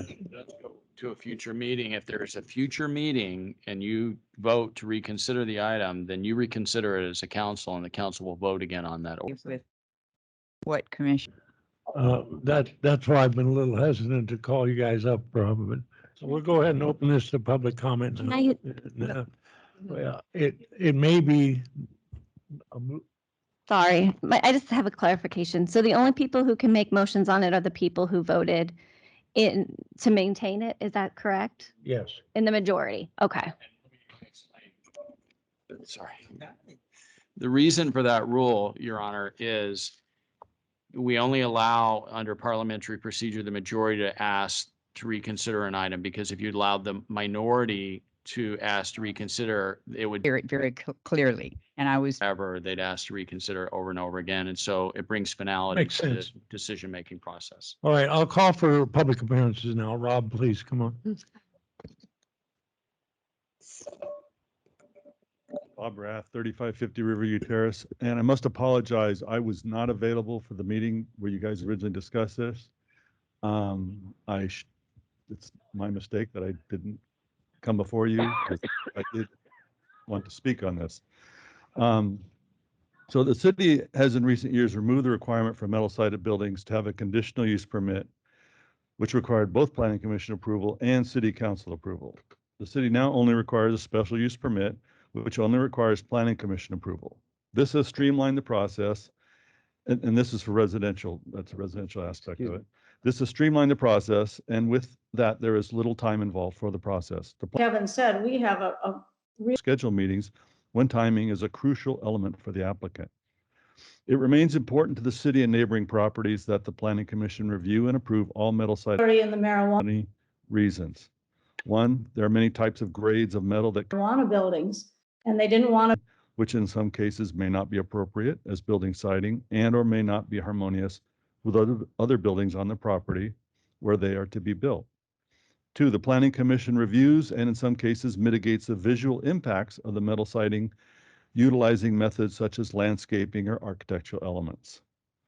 Three, there may be valid concerns from neighboring property owners within 300 feet that may need to be mitigated. Taking this element out of the process could mean lawsuits involving the city for not giving neighboring property owners a voice and an option to have their valid concerns heard and mitigated. Four, location on the property and views from city streets, etc., may present issues that may need to be mitigated.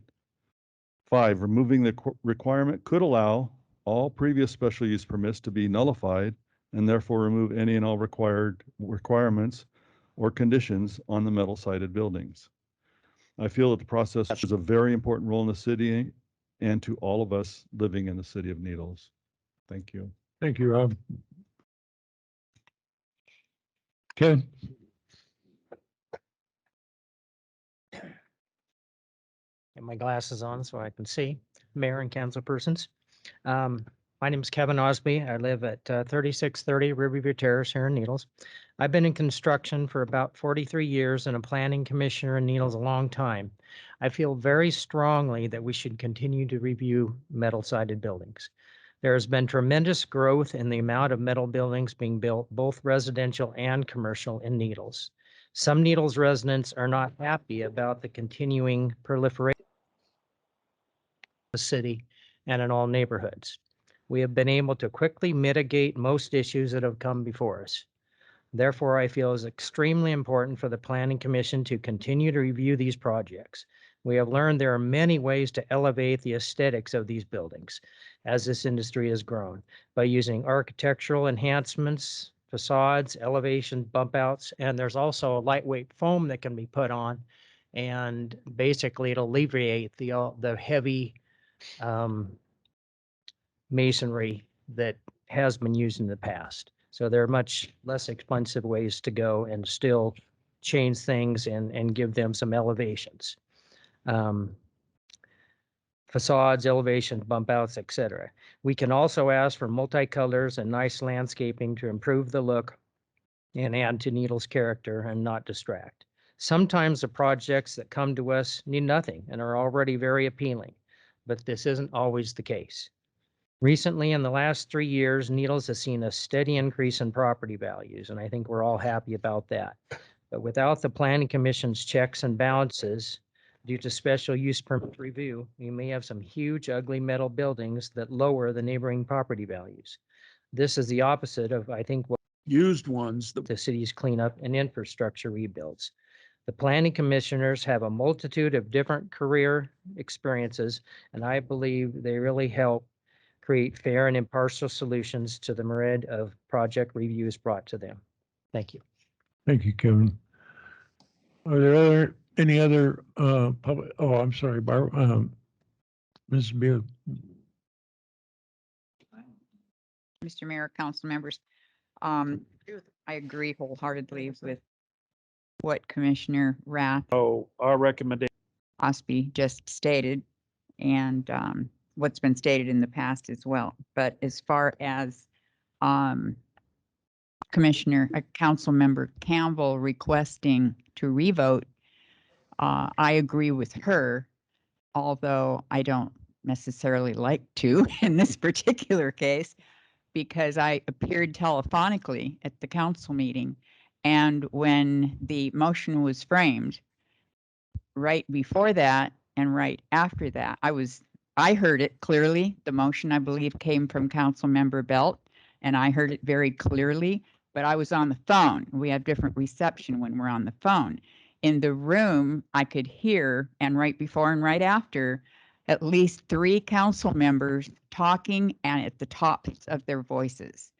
And so I understand with her sitting at the other side, Fair market value, which was what we would. interference probably muted some of the sound. I don't know. As I said, I could hear it very clearly, and I was very happy with the result for all the reasons stated. But I do believe that she should be given a second chance to vote, and that maintaining order, as you have tonight, Mr. Mayor, is extremely important for a lot of reasons, that only one person speak at a time. And Council Member Belt was being spoken over by at least 2 other people. Thank you very much. Thank you. Linda Kidd, I don't know if you can see my hand up. I can't, but go ahead, Linda, you're on. Okay. Linda Kidd, 2238 Paseo del Rey Street, a planning commission member. Yeah, for the same reasons that the others have spoken on, being on the council in the past too, that's been a real problem in the city of Needles for cleanup. And that's the reason that we were really wanting to, update the metal buildings, because we had metal buildings put in areas that neighbors weren't happy with, and try to make some kind of a consistency throughout the city. 60, they're going to give us 60 back. Neighborhoods. They do make metal buildings very much different now that they're affordable. We're not trying to keep anyone from building. They are affordable. They can, maintain them a lot easier.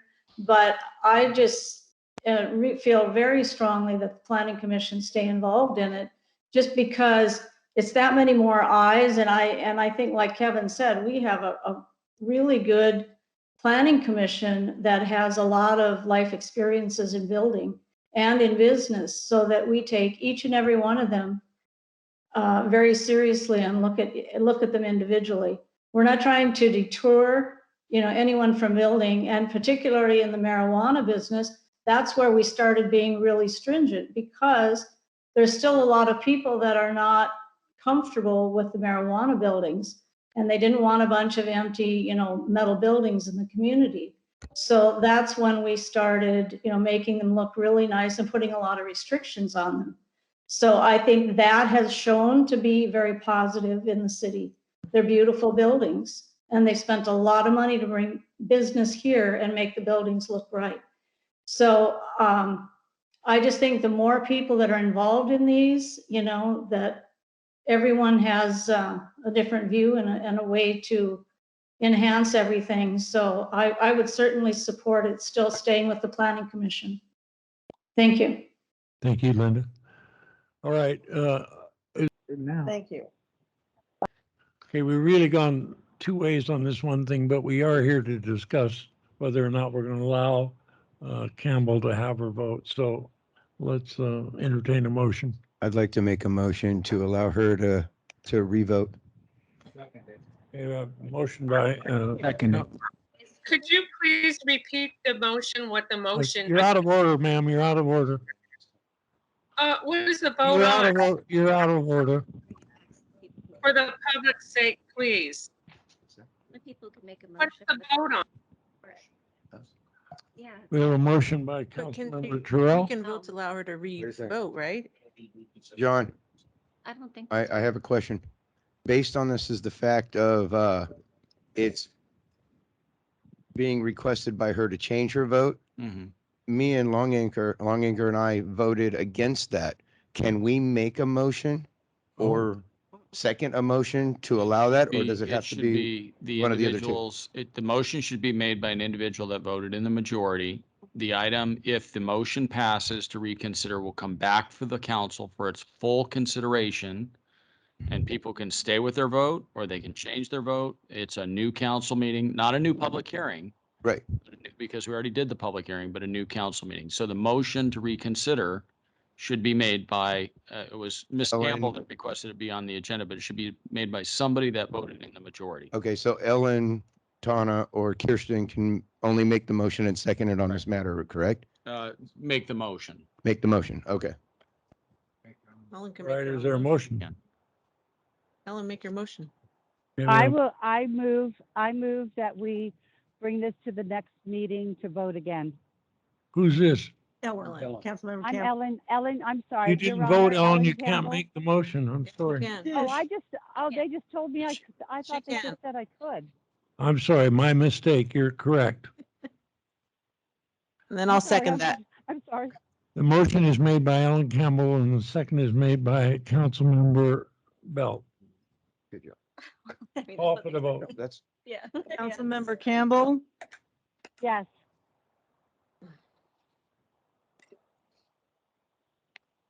I know it. Structure designed to withstand. one no. Councilmember Terrell, Yes. Campbell, Yes. Merritt, No. Belt, Yes. Longacre. Yes. Thank you. Okay, just You a can't quick make interruption. you can't make a motion. Second. Oh, now it stays. It wouldn't stay before the light. Never mind, move on. Okay, thank you. Item number 12, authorize the city manager to enter into an agreement with EasyGo for 70 RXV Elite 48-volt lithium battery golf carts for a 5-year lease at approximately $5,800 a month or $69,600 per year using general fund reserves.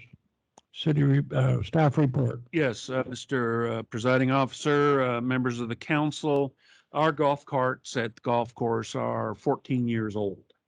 And the normal life expectancy is about 5 years.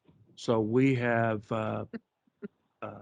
these carts are maintenance problems. The engines draw down the battery faster than the new ones. So we have a proposal from EasyGo to replace all 70 of our current carts. And they've offered to buy the existing carts. And there's two types. We have the 14-year-old ones, plus we have 10 used ones that we purchased 2 years ago. So they're probably 4 or 5 years old. They're paying $1,700 a piece for the newer carts, and I think it's $500 for the older carts. If we lease them under what's proposed here, we wouldn't have a payment for 10 months. We wouldn't have to work on them either, right? Right. Plus, if we hang on to the existing carts, we're gonna have to put $50,000 into batteries next year and 30 or so every year thereafter. So our recommendation is to authorize and go ahead. All right. Good evening, everybody. Matt Green. Just a minute, please. Yes, sir. Just a minute. Any comments or questions by the council? Okay, I'll open the matter to public hearing. Sorry. Sorry about that. Matt Grugan. Yeah, Matt Grugan with Touchstone Golf. I do have an exhibit that we'd like to present to you guys also tonight. As the city manager stated, we did get an initial quote for turning in 70 new golf cart or turning in the existing 70 golf carts that we do have. Can we go down just a hair there? What we got on this new proposal is that we would be turning in 60 of the 2007 golf carts, the 14-year-old golf carts, keeping the existing 10 golf carts that are 5 years old. Those they still have a little life in them. And we can use those for different various events that we do have.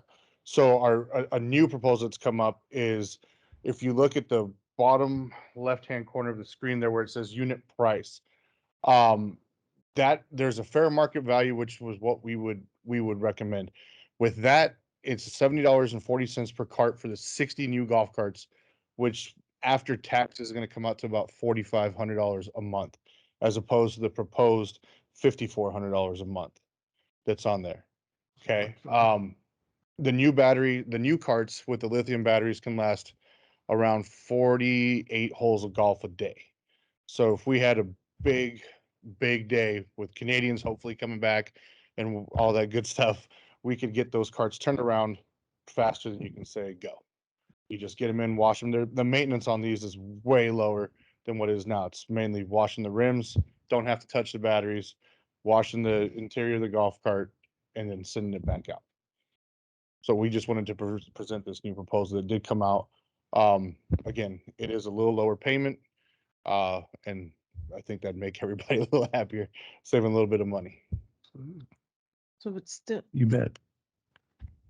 it's, it's still the same amounts that are on our paper, correct? 5,800 a month? Correct. So the reason the reason the cart payments stay the same is, one, you lose trade-in value. Mhm. So that I don't have the full figure on it, but with the trade-in value going down, you're incorporating more cost per cart per month.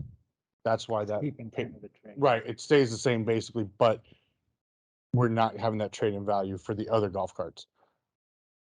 I don't get the math on it either right now as I looked at it. And I will get a more definitive answer on that for you. But from what I was told from the EasyGo representative, that's the reason why the carts stay at that payment. So we're Good. we're trading in those 60. Mhm. They're going to give us 60 back Correct. at 5,800 a month. No, at 44. If you do the math on the $70.40. Mr. Mayor, Yes. this is all new. Normally, staff or the information's provided to me in advance, so I have a chance to do this. I'd move that we continue this for 2 weeks until we've had a chance to review this new proposal. But Because this is doesn't, all new. but don't we have to do this by a certain date? Wasn't that the issue? No, that is not an issue. It isn't an issue. It's to the fair question that answer that is that the only thing that will happen is the cart payments will go higher. That's the only. It sounded sort of like a motion to table. Is there such a motion? I'll make a motion. But I want, Oh, my only question is that if this you becomes a pertinent issue to not get the prices, right? Is that not my understanding? Oh, Pardon? The motion to table cuts off the. Sure, but we haven't got a second yet. sorry. We have a motion. Councilmember Merritt, is there a second? I'll second it. Call for the vote. Councilmember Campbell, I will What are we doing? second the motion to table. Okay, let her second it. why are we tabling? The motion is to table the item. And the second is the motion was made by The information. Councilmember Merritt. And second was made by Councilmember Campbell. Okay. Call for the vote. Councilmember Campbell, Confused. Yes. thank you. Let's But it's change it. less, I know. it's less. What's the confusion? What's the confusion that we're changing? Well, we have a motion to table at the moment. We have a motion to table. We have a second to table. We're calling for the vote. Okay. I'm waiting saying for no then. votes. Pardon? Votes. So that's not table. I mean, vote on it right now. I just want to know what's happening. Too. There's no discussion. Did you Hence vote, why I said no. Good now. Thank you. I'm sorry, Councilmember Campbell? Yes. Thank you. We have 3 ayes, 2 no. Councilmember Campbell, Yes. Terrell, Yeah. Merritt, Yes. Belt, No. Longacre. No. So, Your Honor, you didn't get 4 votes. It's a motion to table, which requires 4 votes. So All right. All right, so we'll What- continue the Can you just discussion. explain that, Rick, what we were saying? Yes, my concern is that all of a sudden we have a contractor up here changing all the numbers. Uh, I haven't had a chance to review it. This is all new information. And Sylvia hasn't had a chance to review it. So the analysis that normally comes with a staff report wasn't present in this case. Go and crash. Oh, is there different numbers, Matt? Is that what you were saying? Yes, because, excuse me, Oh, what's happening there? that now we're only doing 60. I was provided a report by Mr. Grogan on the 6th that said we were doing 70. This is completely changed. Now we're only doing 60. And the price has changed, and the deadline date is not a deadline date. And I just think you're entitled to Oh, okay. That makes more, okay. to what an you're saying. analysis. Okay, now I get what we're doing. Thank you. Sorry, I wasn't sure what was happening. Are you We can trying to agree to change your table. vote now? Yeah, you can table it if, once I understand why. Just rip in half. And then each, I like to make an informed decision. Okay, we'll just continue the item till the next meeting then. that's what, And I, that's, if I may, Your Honor, I do want to apologize for the late figures. It was something that was sent to me, about 5:45. That's the way those salesmen are. Right, and so we do apologize. Thank you. We'll talk about it our next meeting. that's what I was gonna ask, is if we table it, or do we just, No, we'll bring it back. yeah, and thank you, that, okay. Oh, you were right. Huh? Okay, let's go on. On item 13, provide staff direction regarding placing signs which say no trucks over 6 tons or 8 feet. Paul. Yes. Staff report. Mr. Mayor, we had, Alberto was able to make breakthrough with BNSF. We met with them over a year ago. They told us exactly the protection they needed for the bridge. We designed it that way, brought the design to you. We put it out to bid. The council awarded the bid to Phillips Excavation to build this structure. And then the other end of the phone line went dead. And we tried for more than 6 months, probably closer to 9, to get a response to our request and our design. They finally, we discovered that somebody who was responsible to respond was on extended leave. And her fill-in connected us to the right person, the engineer. And they wanted to know was the structure designed to withstand impact from a 15,000, or we provided that for impact of a 15,000 pound vehicle. They asked for an impact of an 80,000 pound vehicle, which is a semi. My response was, you don't know what you're talking about.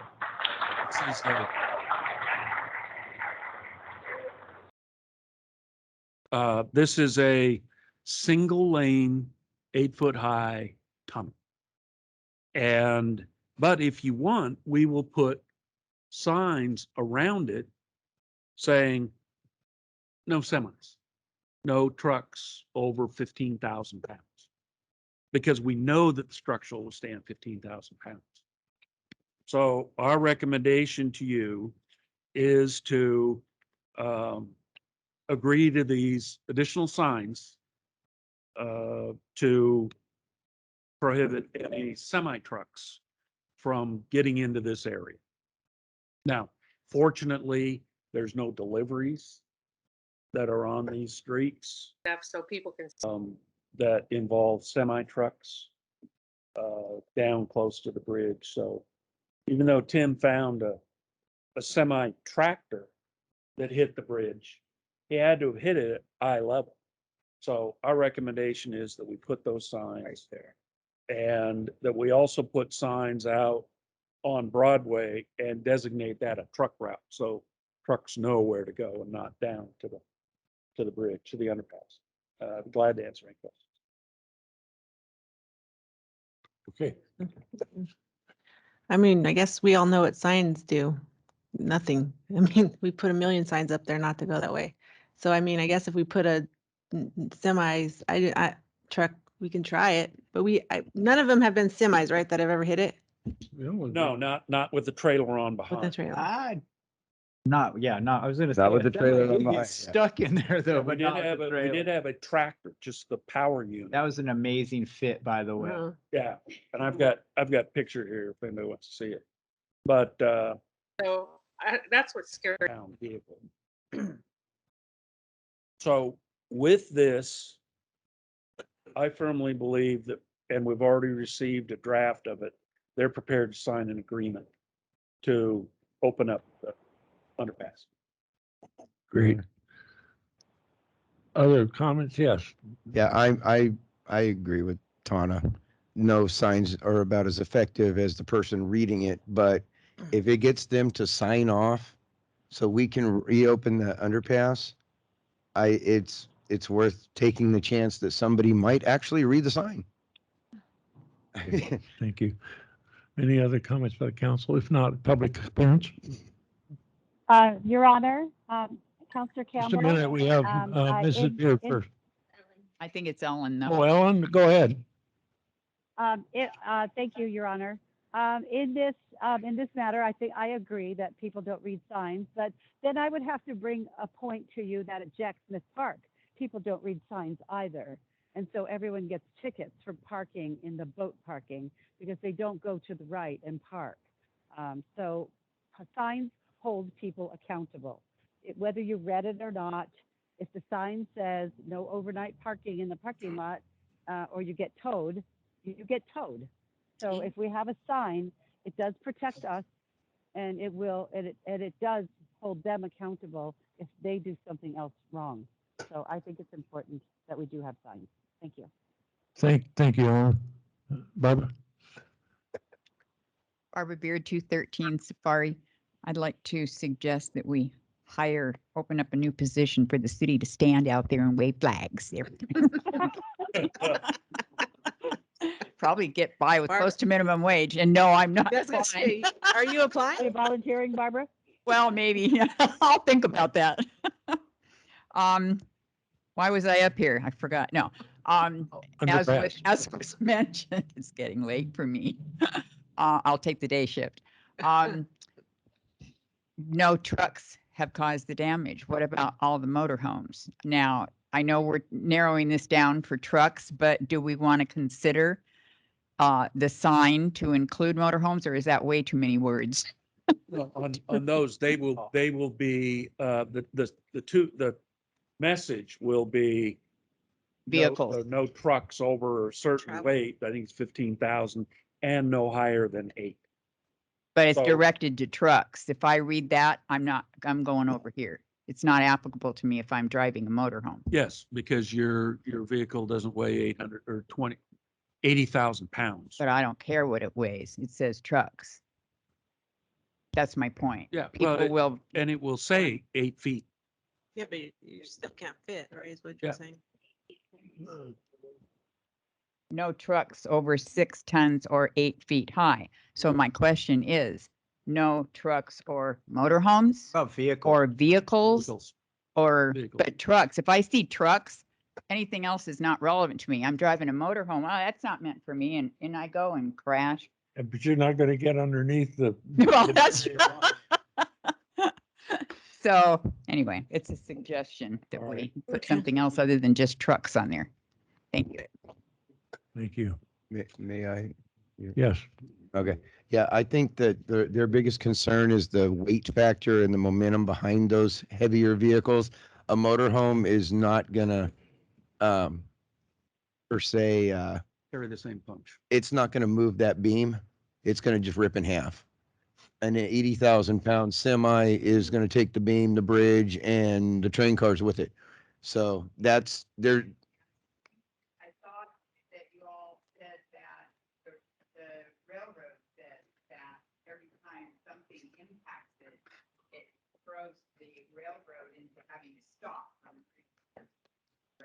correct. No, No, Mr. Mayor, yeah, If I might. explain that, yeah. the structure that we're building is about 20 feet in front of the bridge. So they'll hit our structure and never touch the bridge. Yeah. Anything. Right. Thank you. Can I make a motion or do we? Yes. I'd like to make a motion to approve. Please, public second comment. it. Oh, Yes, I'm just requesting that you take the Easy Go desk screen view down so we can see what's going on at the council meeting, those who are using the application online. All we are seeing is the Easy Go proposal. Thank you. And as far as the sign goes, I don't think that you have to put truck or motor vehicle. You can just say limitation and the size. I mean, there's very few words you have to use. Just make the sign big enough so people can see it. Less is more. The fewer words is better because people going by, they can't read all those little tiny words anyway. Just make it big enough. Caution, nothing over 8 feet moving through, just, limitation, 8 feet, 8,000 pound, whatever poundage it is. Also, we need a stop sign in Grandview. We're having people, they don't realize they have to stop there on Grandview and Downey. It needs a stop sign. So that's what's scary to me more than what we're talking about right now. Somebody's going to get hurt. There's children play down there. I'm surprised that nobody's ever brought it up at the council meeting before. People who have their children down there, they're very worried. People tearing down that hill in Grandview, the dump truck, we have posts, people don't stop there. This So is please not related to the item. put a stop sign in while you're doing this. Grandview and Downey, thank you. Thank you. I'll entertain a motion. I'll make a motion to approve. I'll second it. Okay, we have a motion by Councilmember Terrell, a second by Councilmember Merritt. Call for the vote. Councilmember Campbell, Yes. thank you. 5 ayes. Councilmember Terrell, Yes. Barrett, Yes. Belt, yes, Longacre. Yes. Thank you. City Attorney's report. Yes, Your Honor. Just briefly, some of the items that we've been working on. My office is representing the city in the Rio Buena Vista litigation. Working also on the potential litigation matter that we discussed in closed session this evening. I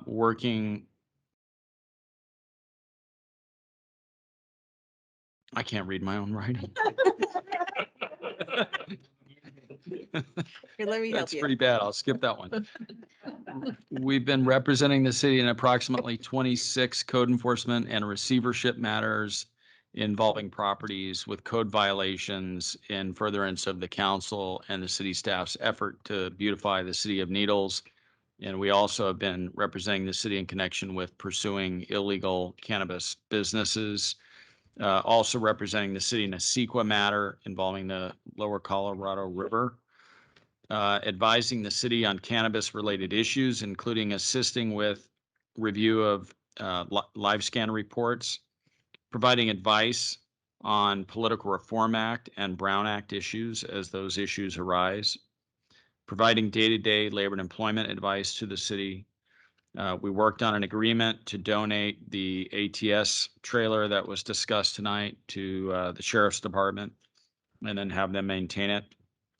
We worked on agenda item number 8 involving the intergovernmental agreement with the Arizona Department of Transportation for rehabilitation of the Needles Bridge deck. Also advising the city in connection with real estate matters. We worked on agreements with the Chamber of Commerce for the lease of space at the El Garces and then also the operation of a visitor center.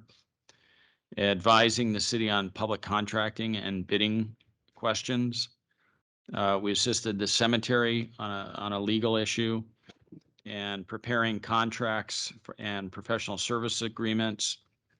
Aaron, which is silly. Parliamentary procedure questions like the motion to reconsideration that came up tonight. So that's my report, Your Honor. Thank you. City Manager's report. Yes, sir. Members of the council, we're having an interruption in the paving. The asphalt plant from which our contractor is getting asphalt material closed for annual maintenance. They will start paving again on May 17th. And the first will be Aaron Drive. And then the second, then they'll immediately shift to K Street, and that'll be followed by O and P Street. And then there's a couple other spots around town. I need to have counselors Longacre, Terrell, Campbell, and Merritt. Let me know when you're available. We need a photo that we will take, and which will go in the frames that will be hung in the hallway at City Hall. I don't know if we have one from you. I do want it to Mustang.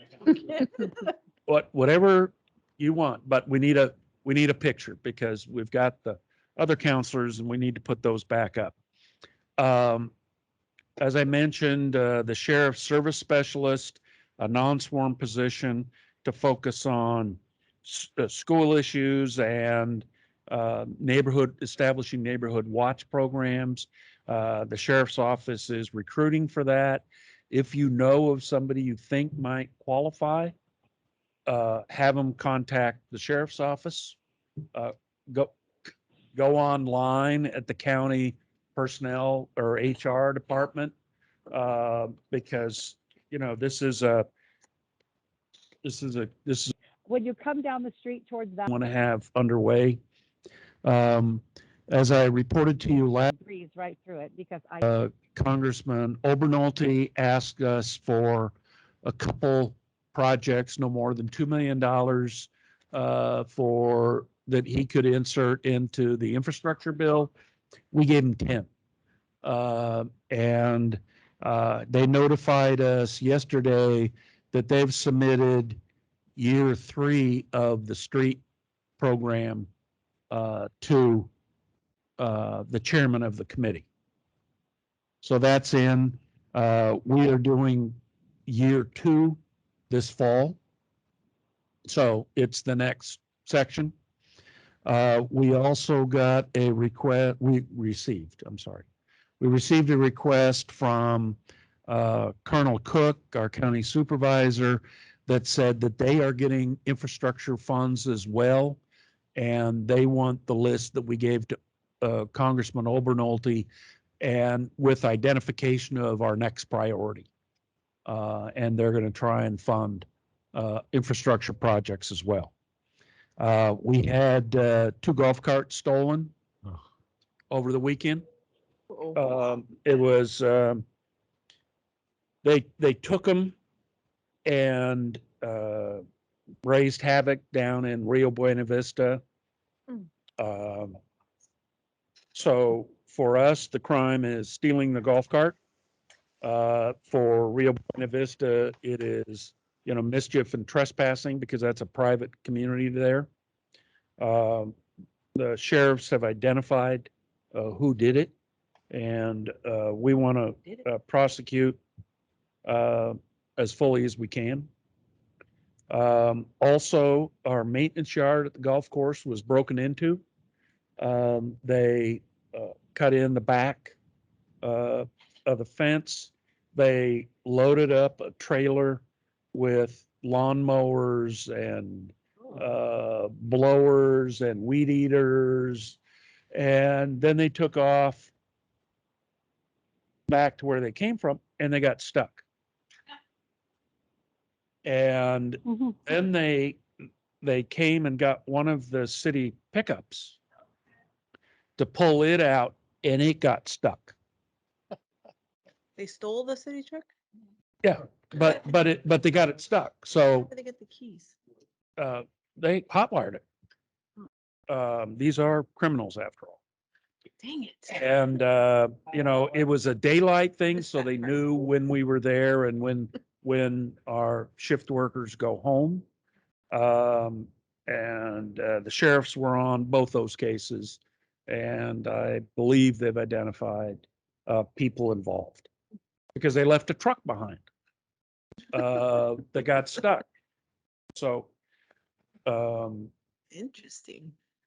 the other is, the city has received unsolicited assistance from a group called Rebuild SoCal Partnership. It is a group of general contractors that do a lot of big infrastructure projects. It is their mission to assist smaller rural communities that oftentimes don't have the technical expertise or the grantsmanship capabilities or other reasons. And they had noticed that many of those communities, especially disadvantaged, have a very low rate of getting their projects approved. So they've adopted us. And they are helping us at the political level and at the technical level to get, and we've asked them to work on the new well and new reservoir so we could get that funded by the state water department as opposed to local customer base, our local water customers. We also received a report that I forwarded to council on hotel indicators. And it indicates that our occupancy is up, I believe, 29% or 17%, and our revenue is up. What they charge the customers is up 29%. So that spells good for the revenue coming in off of the TOT. And it also reinforces the decision to build a new Hampton Inn. So those are good. As I mentioned to you before, we got a $75,000 grant from Cal Recycle to address illegal dumping. We're going to focus on the mess that's out there off of Smith Road, but it allows us to buy a lot of signs about no littering, pack in, pack out for down by the beach. And we're going to put one on the dumpsters the city has down by Second Beach and First Beach that will make it illegal for contractors to fill those with construction debris. Last thing I have is every 10 years, the city's required to do a speed study. And that is traffic engineer reviews traffic speeds on all existing streets, and they recommend to you what the speed limits on streets should be. And that's required to do every 10 years. And there's the motor vehicle code has some specs. So we'll be embarking on that. And with that, I'd be glad to answer any questions now or individuals. Thank you. Councilmember Terrell. Is there public comments on this? No. Not taking any action. No, okay. Yeah, I just have a couple of things. I know that there's quite a few burned out buildings that are still around town that don't seem to be moving very fast, either to repair or to replace. I just kind of want to get some kind of update on what's going on with some of those. And I also have questions about the empty sign cans.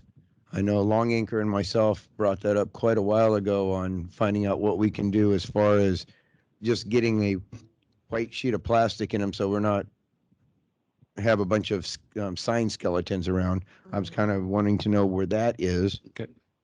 And as far as well, I'll just use them as an example. Hazelwood constantly getting permits after the fact. I'd like to see something brought on the agenda to where we address habitual late permitters, to where if they've done it 6 times, the fine is 6 times, or if they've done it 3 times of no permits, the fine is 3 times the amount, and so forth and so on, till it's so cost prohibitive that they're going to get a permit or not build something. Great. That's all I got for tonight. Thank you. Thank you. Councilmember Merritt. My only thing, I agree, that I was going to say that about the tiered thing. So my only other thing is on Coronado and Aaron, I've mentioned this before, there's that opening that goes into the wash. It's like 2 inches. And I've been walking by it and I've noticed that not only is it really small for what it's supposed to do, but it's completely blocked. Like there's like a board or something in front of it and there's a whole bunch of debris. And I was on a walk the other night and the sprinklers were going off and like the water wasn't even going from the sprinklers, a little bit of water, it was going down Aaron, which is silly. So if that could be addressed, that would be wonderful. It's on Coronado and Aaron. Thank you. Have a good night. Thank you. Councilmember Belt. On the street of, I don't know if this already has a ticket out there or not on, let me look it up again. It's Broadway and San Carlos. It used to be a truck. It used to be a gas station. But now it's just like tons of tires out there and cars, like a work. I don't know if it's a field. Yeah, it was the Shell. I don't know if there is a requirement for, 10, 20 broken down cars out in front of these. I mean, here we are trying to beautify the rest of the town. And this, I mean, it's a working shop, but I don't know what the requirements are. I'm not sure what's been done on that one. Adrian, if you could look into that or let me know on that one. And then across the street from the Shell, actually. It's the old Shell. The old Shell, yeah. On that one. Broadway at the East End, right? East Wind, Broadway and San Carlos. Okay. Across from the Shell station. We're on it. And that's it. Have a good night. Thank you. Councilmember Longacre. Your Honor, I have a couple things. First off, I'd like to thank staff and the anonymous donor for making the senior banquet dinner happen at El Gracie's. Those kids and parents are happy. Thank you. Are we getting a trailer for our nonprofit's forklift, or is it still a $50,000 paperweight? I'd definitely like to see those trees on First Beach get trimmed out. The arrowheads are not that big of a deal on that beach, and I'd really like to see us start on that first beach at Jack Smith that has no beach because it's covered in arrowhead weeds. I like Councilor Terrell's direction of staff to tier the penalties for building permit violations. Just because you have money doesn't mean you can get away with something. And last but not least, June 15th is the state's lift on all the ban requirements. I'd like to have an employee appreciation party, a barbecue like we did the prior summer at Jack Smith. Maybe this time switch it up, do it at the pool, let the kids have a good time. All I have tonight. Thank you. Thank you. Councilmember Campbell. Thank you, Your Honor. There are a couple of things that I have on my list. I had mentioned them to Rick. There's two places over by Katie Hostet School in that neighborhood there at 418 B Street. There's a really pretty big pothole there in the street there, and it's big enough that if you have low profile tires, you're not going to be happy if you hit it. And then there's one at the corner of Sambola and A Street. Point of clarification. Those two potholes, I just wanted to mention those. The other one I want to mention is 511 Bazabooth. I do know that the owner of that house is deceased, and they also own the house across the street. But I've spoken to the neighbors. I've catch the children going in and out of that building continually. I drive by that burned out house probably sometimes 15 times a day as I go home or leave my house. And so the children riding their bikes that don't belong on that street, that house is a death trap waiting to happen. And it's also very emotionally painful to look at. So I wanted to find out what is happening with that and make sure that we light a fire. Oh, I don't want to say that. Let's just give an incentive to whoever needs to take care of that. I also went and checked out the burnt out properties around the corner from the fire department. One of them looks like they are working on it. The one on the right, the one on the left does not look any different at all. And also the property up on Cherry Street, the woman who has become the owner of that property, who wasn't originally the owner of that property, has busted her butt, and that property is looking great. I'm really happy to see that. And also at the intersection, I think it's Chestnut, I'm sorry, when you come down the street towards Valenzuela's Cafe, on the right-hand side, there is actually a stop sign there. You would not know that to drive down that street at all. You wouldn't even see it until you breeze right through it, because I did. The tree hangs out so far into the street. There is a white line that's faded on the ground, but the tree is completely blocked until you're on top of it. And I think that we should, I don't know if it's the owner's responsibility or the city's responsibility to trim that tree to make sure that we don't have a collision. Because sometimes people cut that way to avoid the light. They try to make it down to K Street to go a different way. So I just wanted to bring that to your attention. Thank you. That's all I have. Oh, no, one more thing. The pigeons. Oh, please, dear God. Can we work on a city ordinance about pigeons? It's not just at D Street at Katie Hostett School, but I was down at the museum this weekend speaking to the museum worker when the gentleman had just left the park, Santa Fe Park. And I know that people want to feed the pigeons. I know it's a lovely thing to do, but these pigeons are covering the park, and they're up in the building, the old Irene's Furniture Building, nesting up in the windows. And here's the problem. It's not just the bird poop. We are feeding wild birds who are becoming overweight, overpopulated, and they will not forage for food in the wild if we continue as humans to feed them. So I think that pigeons, not ducks at the river with your grandkids, but pigeons in the city limits, I think we need to really address this problem. And I know Kirsten has mentioned it before too. Thank you. Thank you. And did you get the address for the pothole? Patrick. Pat got it, okay. Yeah. And I only had a couple things. Last week I attended SBCTA on Wednesday, San Bernardino County Transportation Authority. The meeting is held in San Bernardino. Unfortunately, we're still having the virtual meetings with Zoom. And on Thursday, I attended the General Assembly for SCAG, which is Southern California Area Governments, about 19 different, no more than that, cities. But the counties in Southern California are meeting there every month and discuss things going on in Southern California. And with that, I'll adjourn the meeting. Oh, one more thing. Let's all give a minute of prayer for our mayor, who's in the hospital down in Lake Havasu this evening. Thank you. Prayers up.